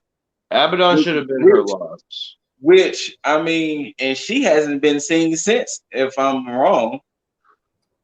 Abaddon? I haven't seen her on Dynamite since. So it's like they literally pulled her out of Dark to have a little title feud, and then they threw her back in there. Like, I don't know, it's just weird. That is weird. And she is AEW. Like, she's already signed, I think. Yeah. So I don't know. But I'm glad Statlander is back though. Oh, 100%. Honestly, I'm glad. Like I said, I'm in love with this new look. I really think that, like, I'm not trying to shit on Statlander, but her alien gimmick with like her aesthetic that she had before, it just didn't, all fit in. You know what I mean? Yeah. Or at least to me, at least in my opinion. Now it looks more organic. It looks more like developed. It looks like she's found the niche for it. True. She had time to kind of, while her injury, she kind of had time to, I guess, work on it. Do some character work, yeah. No, she's, I'm ready to see her have a belt. It's about goddamn time. For real. But yeah, so glorified squash match in this one. Hope to see more of Amber Nova. But we'll have to wait. We'll have to wait. I'll have to wait. But ironically enough, that nice segue, because Darby defended his title. No. What was I say? Is that it? You forgot the promo of the night. Oh yeah. Anybody who has an AEW championship, you should run from me. Yeah. Miro killed that shit, man. Yes. He did. And you know what, Miro? I apologize. He said, "Kill since we lost. Where you been at, fam?" Miro, I want to say thank you. I want to say thank you because your promo work is just going up this ladder. I like your intensity, and I'm glad that you rebound from that bullshit that fucked you up, because the match that y'all had at Revolution should have been the final match I had with Best Friends. Yes. I like how you had this match, this Arcade Anarchy bullshit, and you were able to use that to further the story between this breakup. Right. Perfect.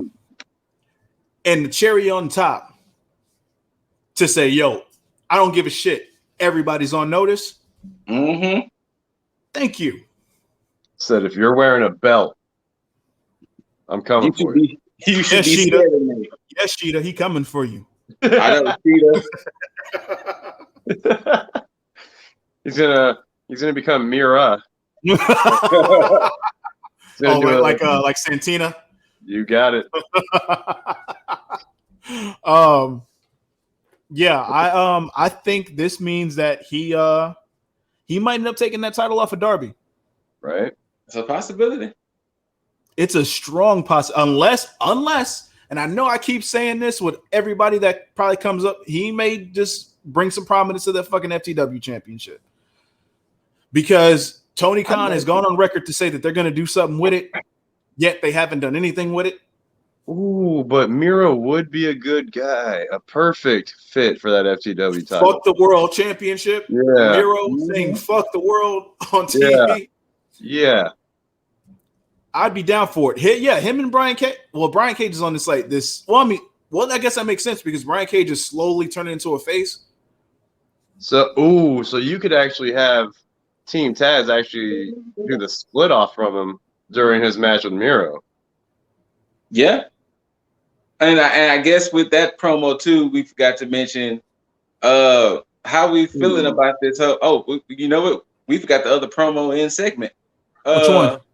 We forgot the Christian Cage segment in Powerhouse. Christian. Yeah. But, unless you was purposely skipping that. I was. But FTW with their whole little segment, and so is it basically showing that Starks and Cage are about to leave FTW? I mean, I'm not sure about Starks, but I feel like Cage is on his way out. Yeah, I mean, Cage in a singles run does. I mean, I like the idea. I mean, I'm all for faction splitting up, but I think Team Taz is not a faction that needs to split up. Because the way that they've built up makes sense. All these other factions, the factory, the Hardy shit, all that, the Nightmare family, the Nightmare, all that Nightmare shit, done. All that shit needs to go because it just doesn't, like, this is excess. Yeah. But yeah, Team Taz, if Cage wants to dip out, by all means, go right ahead. But I think Team Taz still needs to stay intact. But hey, if they want to break them up, I'm not opposed to, eliminating one faction, but that may hurt Starks and it may hurt Hobbs. And that's the problem that I have, because I don't want any of these guys to be hurt from a split like this, because they're stronger together, because it just makes sense. So that's what I'm down for. But hey, who knows? Right.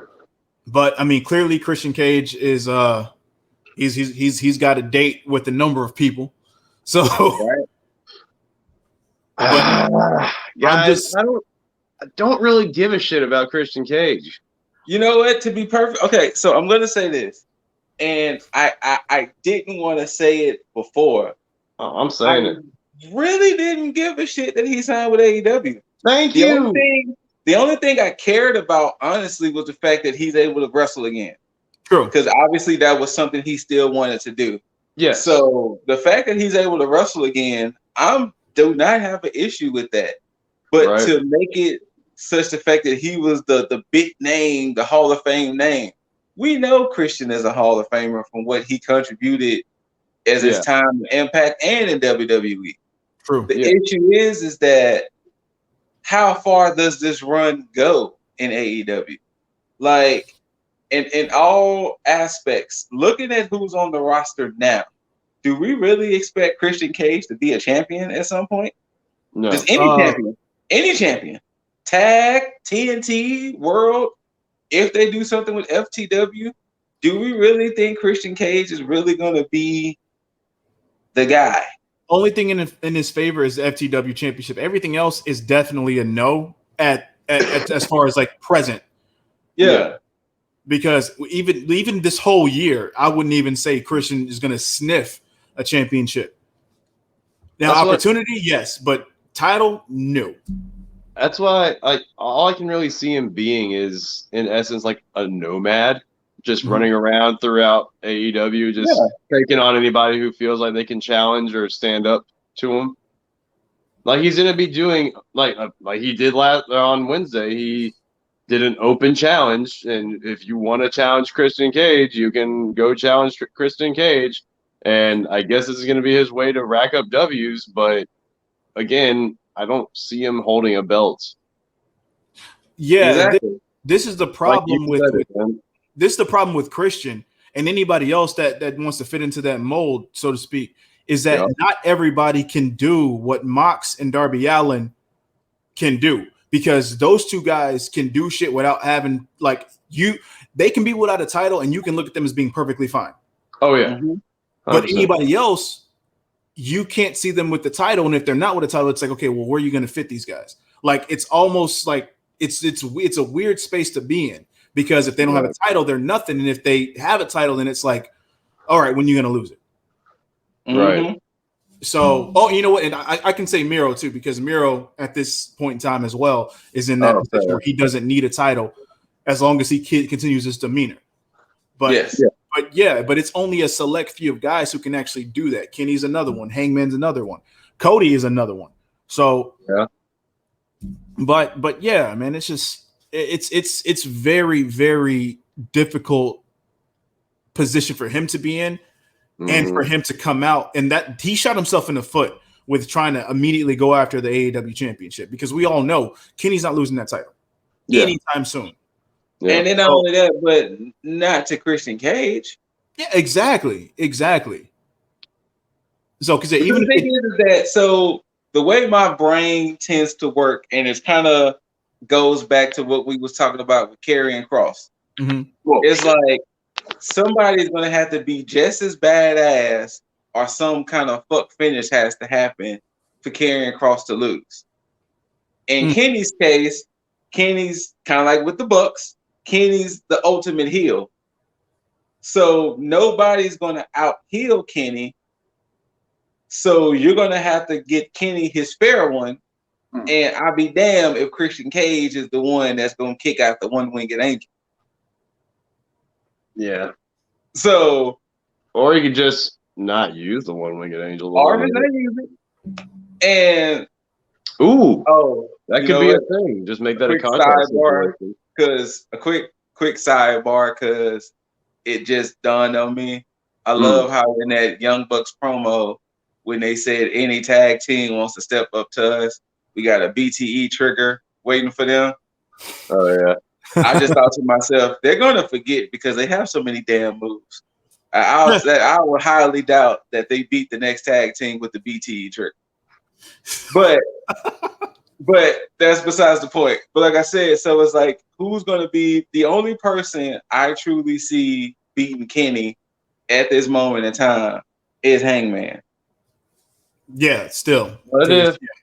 What if they're listening though, and they know that we want it to be Hangman? They're still going to do it because it makes sense story-wise. The collective world want it to be Hangman. Who is the most likely swerve though? Like if it's not going to be Hangman to do it, who's going to do it? The most likely swerve. Moxley again? Mox. Or if they really want to do something with Miro, they'll put that shit on Miro. That Miro just goes in and just beats the shit out of Kenny? Yeah. That would destroy his dominance. But other than that, and that's the thing, as silly as Kenny's been, he still, when the bell goes ding ding, he's serious. Like he's still like the best machine. Yeah. Or I mean, another swerve would be Cody, but he would have to, but break the rule. Yeah. Go heel. Yeah. So, but fantasy booking again. Yeah. So. but with that, we have the very convoluted main event. Whoo, boy. Okay. On paper, there should have been a lumberjack match. On paper, go ahead. When I saw this, just like I'm sorry to say it again, but just like the Jericho and Dax match, that should have also probably been a lumberjack match. On paper, when I saw this, I just knew, especially with it being Falls Count Anywhere, I knew Matt Hardy was walking out with that title. And I was gonna be like, oh no. I knew Matt Hardy was destined to win that match with them making it Falls Count Anywhere. And when the match started, I was like, okay, it started okay. The middle of this fight was the worst thing ever. All the interference, all of the extra beefs. It was like, what the fuck is happening? Like, honestly, I forgot that it was Matt Hardy versus Darby. Yeah. Because this literally turned to Falls Count Anywhere for everybody except the actual competitors in this match. Because for them to have, I mean, obviously you're going to have the Hardy family office come out and try to, pull some fuck shit. But, that's to that's by design. But then to have Sting and Dark Order come Like, out. what? Now, of course, I will say this. During that moment when Dark Order came out, I was like, I could see Darby in Dark Order. Yeah. But then that's where it ended. Because then after that, it's like, okay, the problem that I have is like, can we just get Darby in a feud that doesn't involve a faction? Because I don't need, like, of course, look, I love Sting, big fan of Sting always, but like you got away with the Taz Sting and the and that match at Revolution. Right now is not the time to have Sting get in more action. Like, cool, you got away with it the first time. Don't try your luck with trying to push this shit even further. Like, let Darby just have a feud with one person and go from there. And then maybe down the line, you can have Sting integrate some more. But it's too much right now. It's just way too much. It is. And right now, you're taking away from Darby trying to come back and be this champion that he literally, like that promo that he had with saying, you know what, I want to have more defenses. That should be the story alone. Like, the Hardy shit doesn't need to be there. Let Sting deal with fucking Lance Archer. Let that be the thing and let that be it. Like, don't have Darby in the middle of all this shit. It's too much. And this match basically emulated that whole feeling that I had, because you took a lot of camera time away from Hardy and Darby in this match to basically film everybody else fighting in this championship match. This is the title. Start? This is a title match. How did that beef start between them two? Between Darby and the Hardy family? Yeah. I think it was, fuck. I don't even know. I'm not even going to deny it. I don't even really know. I'm trying to remember. I was like, how did this beef even start? Oh, wait, you know what? I think it's because when Darby was defending the title against Silver, and basically the Dark Order feud with the Hardy family shit, when that, I think it kind of trickled down. Yeah. Yeah. Okay, so the Dark Order feuding with Hardy bled into the match with Darby, which then caused Hardy to want a match with Darby. And then Darby had a match with the Butcher. Oh yeah, he did. And then from that spawned this whole feud where Hardy wanted the TNT title. So basically all this stemmed from was another feud that had nothing to do with Darby to now for him to feud with yet another faction. Can I sidebar real quick on Butcher and Blade? Go ahead. So, and this bugs me, but their out of ring attire is better than their in ring attire. Almost, yeah, but it's so fucking random. Like, why is the Butcher wearing a fucking 9-inch nail shirt? A white 9-inch. Is that your only white shirt, sir? Like, just go buy a white T-shirt at fucking Walmart and rock that. You don't need to rock 9-inch nails. That's a great band, but like, unless your theme song is 9-inch nails, I don't understand it. Yeah. Bunny, you keep being Bunny. That's fine. Blade, was he rocking those sunglasses that he wears last night? I think so. I don't get it. I mean, whatever. It's all random. I don't think it's higher at all. It is kind of weird. Oh no, I'll get that when we get to the end of this. But I mean, yeah, it was super convoluted in the middle, like Scoot said. You had all players, and when you thought there was no more people to come out, you randomly had Scorpio Sky and oh yeah. Fuck. Why is it Drake? Ethan Page? Ethan Page. Yeah, Ethan Page. Wait, what? They came out too? They like it. I'll say here's the weird thing about them coming out. I must have missed that. Look, so you had Hardy and Darby, of course, going at it, but then after a table spot, you had randomly out of nowhere just popped up. Scorpio Sky and Ethan Page were on the ramp, and Lance Archer was there on the ramp as well, and they were going to go in and I guess attack Darby, or go attack Sting.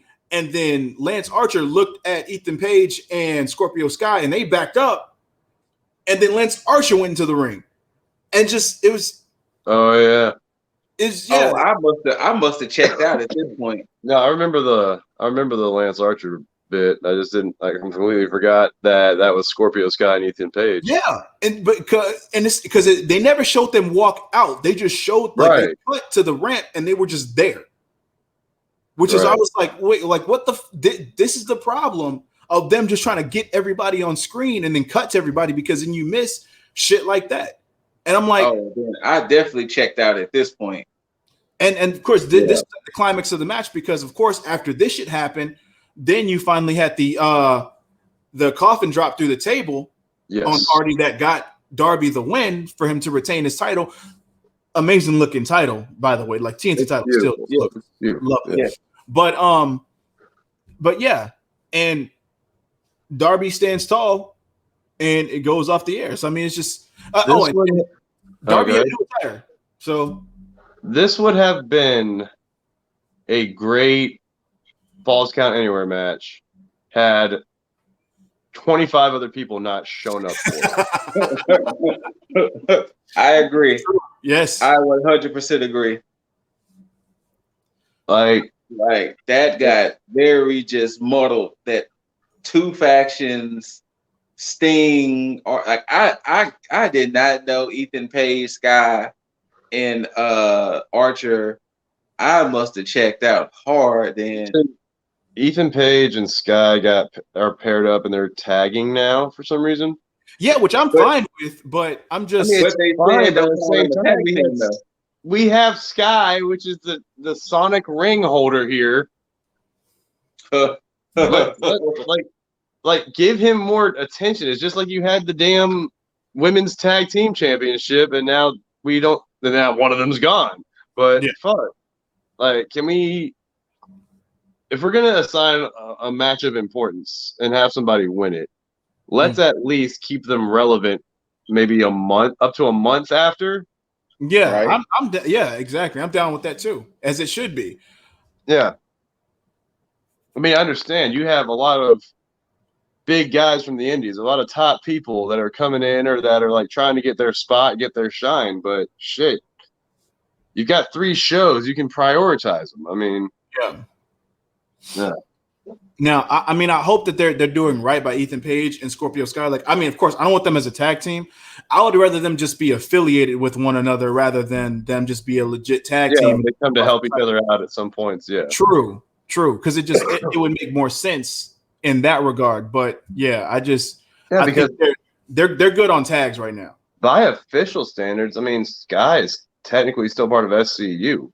You would think, because they definitely didn't do anything as far as story related that shows like they broke up. Yeah. Because clearly he's a heel.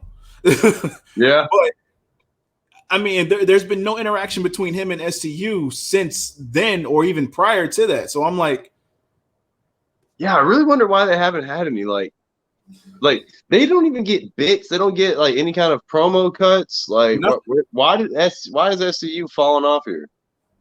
I don't know. I mean, Daniels is doing a lot of shit in the back now. Yeah. Well, remember, SCU was one of the tag teams sitting in the crowd. Yeah, they were. Well, because they said if they lose, they're done. Yeah. So they still hadn't technically lost yet. True. That's true. Which that's the wildest stipulation ever. Yeah. Because it almost goes back to the conversation the missus and I was having today, because he was talking about how would we work off of the Freebird rule, but I christened it as New Day rule, that if one of us is champion, we're all champions. I said, yeah, that's how the tag team works. If one of us is champions, we all champions. And then I was like, and I think the thing that made her laugh, I was like, yeah, if one of us gets eliminated, we all get eliminated. And she was like, but don't you think the other two? She was like, don't you think the other two should stay in the fight? I said, nope. One of us gets eliminated, we all get eliminated. And she was like, so they're gonna just jump over the rope? I said, yep. We all out. One of us gets thrown out, we all go. We're all out of there. That's how we working now. Goddamn WWE tag battle royal elimination rules. But so I think the issue that happens is that that's a shitty stipulation to make for a tag team. And to make it for yourselves. The moment we lose a match, we're never a team again. Like, what? Like, what? It's like harsh, man. It is. And I mean, look, AEW, I know you're doing your best, and I'm rooting for you every which way. But you might have to get back to basics because you have a lot going on. They have a lot going on. But I mean, I thought that coffin drop looked nice. Oh yeah, absolutely. Oh, yeah. Absolutely. I actually give him like 1,000% props because I don't think I would have the coordination to make, what was that, a 10-foot, 15-foot gap from that scaffold onto that. It wasn't like Darby had to fall straight down. He had to launch himself. Exactly. Like that took aim, precision. Like Darby, that's a real first fall. Exactly. Exactly. But yeah. Oh, I got a little bit of news. What's that? So, and I just caught this because I like to go on Twitter and I check in on Miro. But Miro, he had Paul White on his little podcast on his stream. Okay. He asked him out of nowhere, "Hey man, like, are we gonna see you in the ring?" He's like, are we gonna ever see like Captain Insano? Because Paul White played Captain Insano in the Waterboy. Yeah.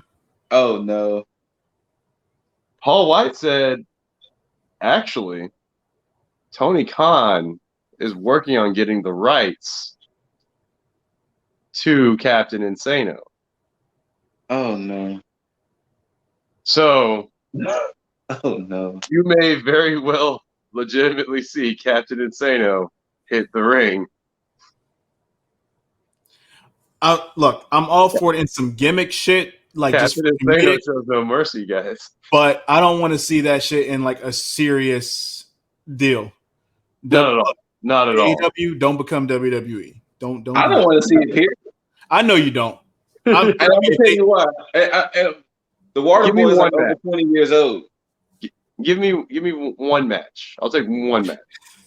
It'd be different if the Water Boy was like a recent movie. Mm-hmm. Okay. But then there would be a lot of people that remember the shit. But no. I'm good. I want one match. I just want one Captain Insano match. we get past that point, and I'm like, all right, this needs to stop. Big Show, you're too damn old for this. Because the only way it'll make sense to me too is if they can get Adam Sandler to show up. Oh, he has to. Oh, he would have to. If they can get Adam Sandler to show up and reprise Bobby Boucher. Oh. But man, I want to see. What is he like? 50-something now? Adam Sandler in some football gear. I mean, if you're gonna do this, you might as well do the whole thing. Come on, might as well. That's gonna be that super WWE shit. I want Adam Sandler full football gear, charging at Captain Insano. I don't want it. I don't want it. I want it for the memes. I want it for the lulz, and I hope to God it never happens. You know what? They can do it for BTE. Fair. I'll take that. You know what? They've had plenty of matches on BTE. Like during the pandemic, when everything was shut down, they literally rented. I think it was PWG's before they got shut down, but I think they rented PWG's ring, and they had it in there on their property, and they were shooting matches. That's why in like the current intro for BTE, there's a match between Matt and Nick. They actually had a singles match because of I remember hearing about that. that was a great singles match between the two of them, and that was specifically shot on BTE. See, that's that good shit. Yeah, now, maybe we'll get that shit on TV good. one day, Good. even if it's a like exhibition, right? But we still have to wait to see what's going to happen in the coming weeks of both NXT and AEW. Hopefully, NXT continues its stride with the women's division and everything else in their title picture. Period. Hopefully, AEW kind of throw some shackles on a few of the things they got going on, so that way they can kind of focus and find some direction for everything in moderation. Hopefully, the main roster stops being shit, but that's wishful thinking, and I really doubt that's going to happen anytime soon. If this year, sucks for everybody that got released on another. Was it that? I think this was Black Thursday. I don't think it was Black Wednesday. But yeah. Closing thoughts, guys. Scoot, what you got?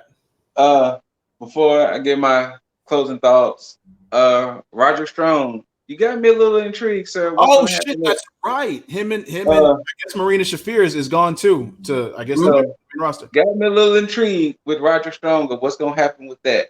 Yes. I don't know. He gave his resignation letter to Regal. Yeah. Oh shit. So he's probably going up, or he's going to UK. I thought he was gonna show up on SmackDown. But closing thoughts for this week is Bianca, Raquel, Rhea, congratulations. Rhea, I'm sorry. I'm sorry you have to deal with Charlotte Getting. Unfortunately, everybody goes through it. Unfortunately, I mean, you went through it last year, so actually you're getting Charlotte Getting Part D. But and not even Rhea, the electric boogaloo kind. Right? So Rhea, Bianca, Raquel, congratulations. Kushida, congratulations. Cesaro, if this push is coming, congratulations. It's well overdue and it's deserved. Yes. AEW's case, I'm glad the ladies are now starting to kill it now. Young Bucks.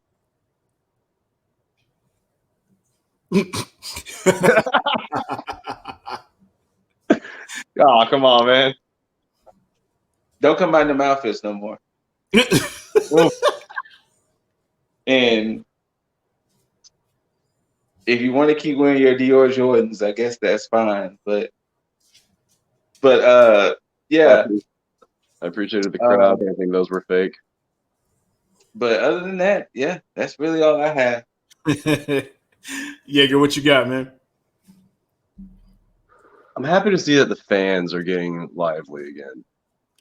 Yes. Like that's AEW's crowd. They I don't know if they just put more asses in seats or if they put microphones up there, but they were heard loud and clear throughout that whole night. I love it.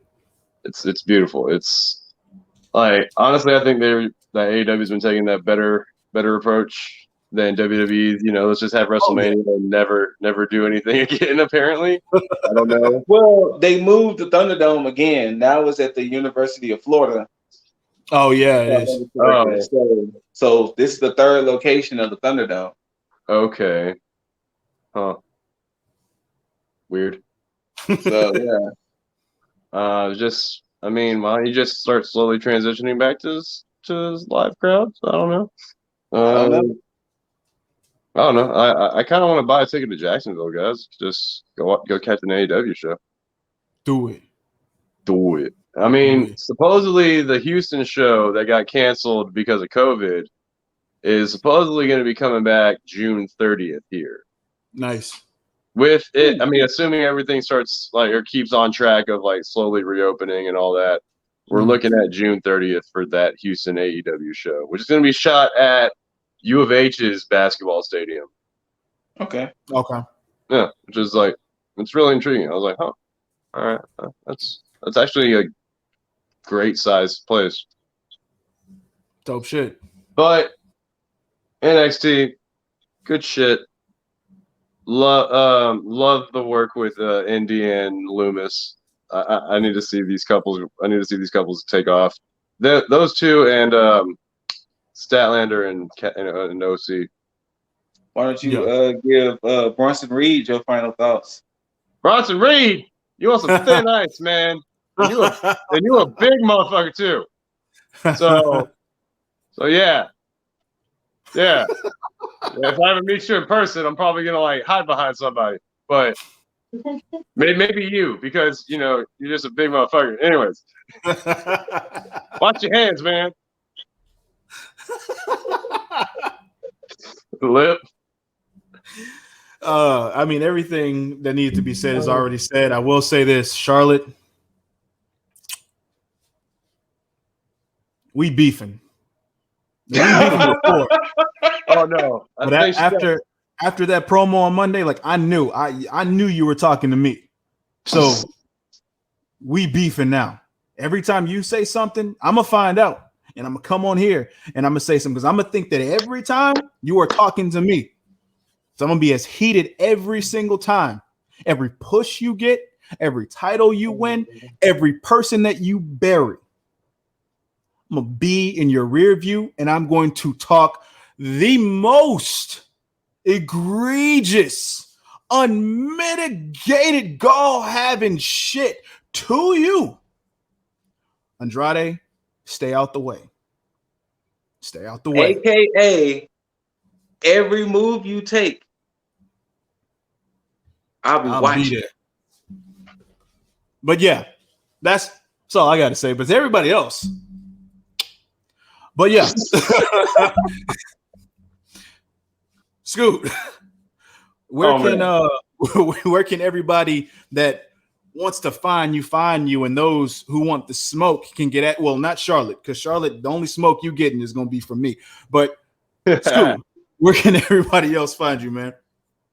Besides my two co-hosts, anybody want to bring me that Young Buck smoke at D2 Ray on IG? I'm there if you want to give me the Young Buck smoke.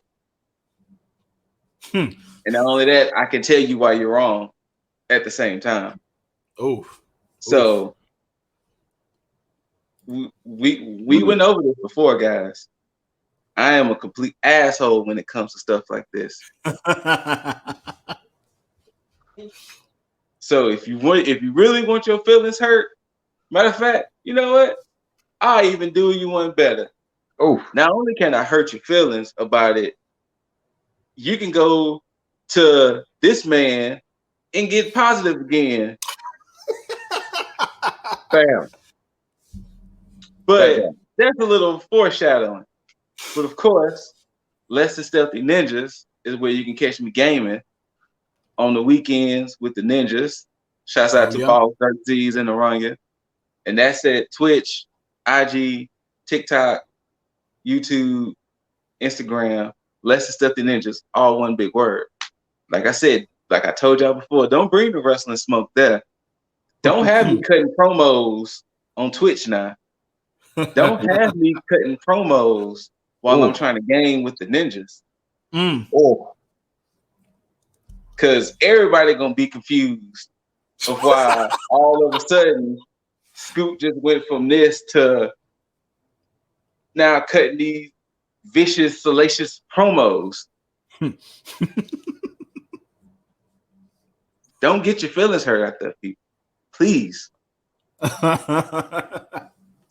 My piece has been said. Jaeger. Where can the ladies of the IWC as well as Shotzi find you?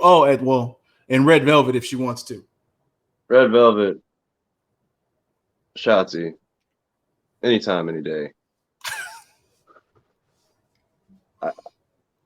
I'm here for you. Anyway, however, for everybody else, ladies, the Jaeger Bombastic brand right here has done some renovating. Like that. We've now changed the Instagram. Oh, Jaeger Bombastic. Oh, we gotta change that. We have now hit the Twitch. Not the Twitch yet. We have hit the Twitter. Bam, Jaeger Bombastic. Except the S is a 5 because some other asshole decided to try and be a Jaeger Bombastic. Well, I'm 5 times as great as that guy, so I'm Jaeger Bombastic.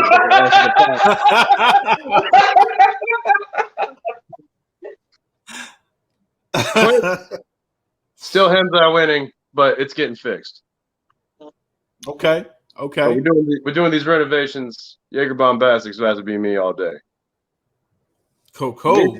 These like besides MySpace, Black Planet, Christian Mingle, Plenty of Fish, Formers Only. Where can they find you? Ashley Madison, that one too. as always, LibDiz on IG, Twitch, Twitter, TikTok. Simple as that. Charlotte, you know where it is because now, of course, Charlotte. You got that Plenty of Fish too? No, she shouldn't be. For those of you who need that positivity in your life, especially when smoke gets thrown at you by young Scooter Connix. Oops. You can come get that positivity at Lifestyle One Up on your IGs, on your Twitters, on your TikToks, so on and so forth. Not Charlotte, though. Charlotte, you can come get that come to Jesus moment. That's going to be well overdue. So you can go into this little void that's right here next to my finger. But yeah, either way, you can always check us here every week for these recaps, for these opinions, for our outlook and our, I guess, chatterbox, soapbox, peanut gallery of hodgepodge of information and everything we think about in the world of professional wrestling. Whether you loved it, hate it, don't forget to rate it, comment down below, and motherfucking subscribe. But as always, too sweet to my brothers. But as always, until next time, until you hear these beautiful faces, until you see these handsome faces and hear these beautiful voices, as always, until next time, tag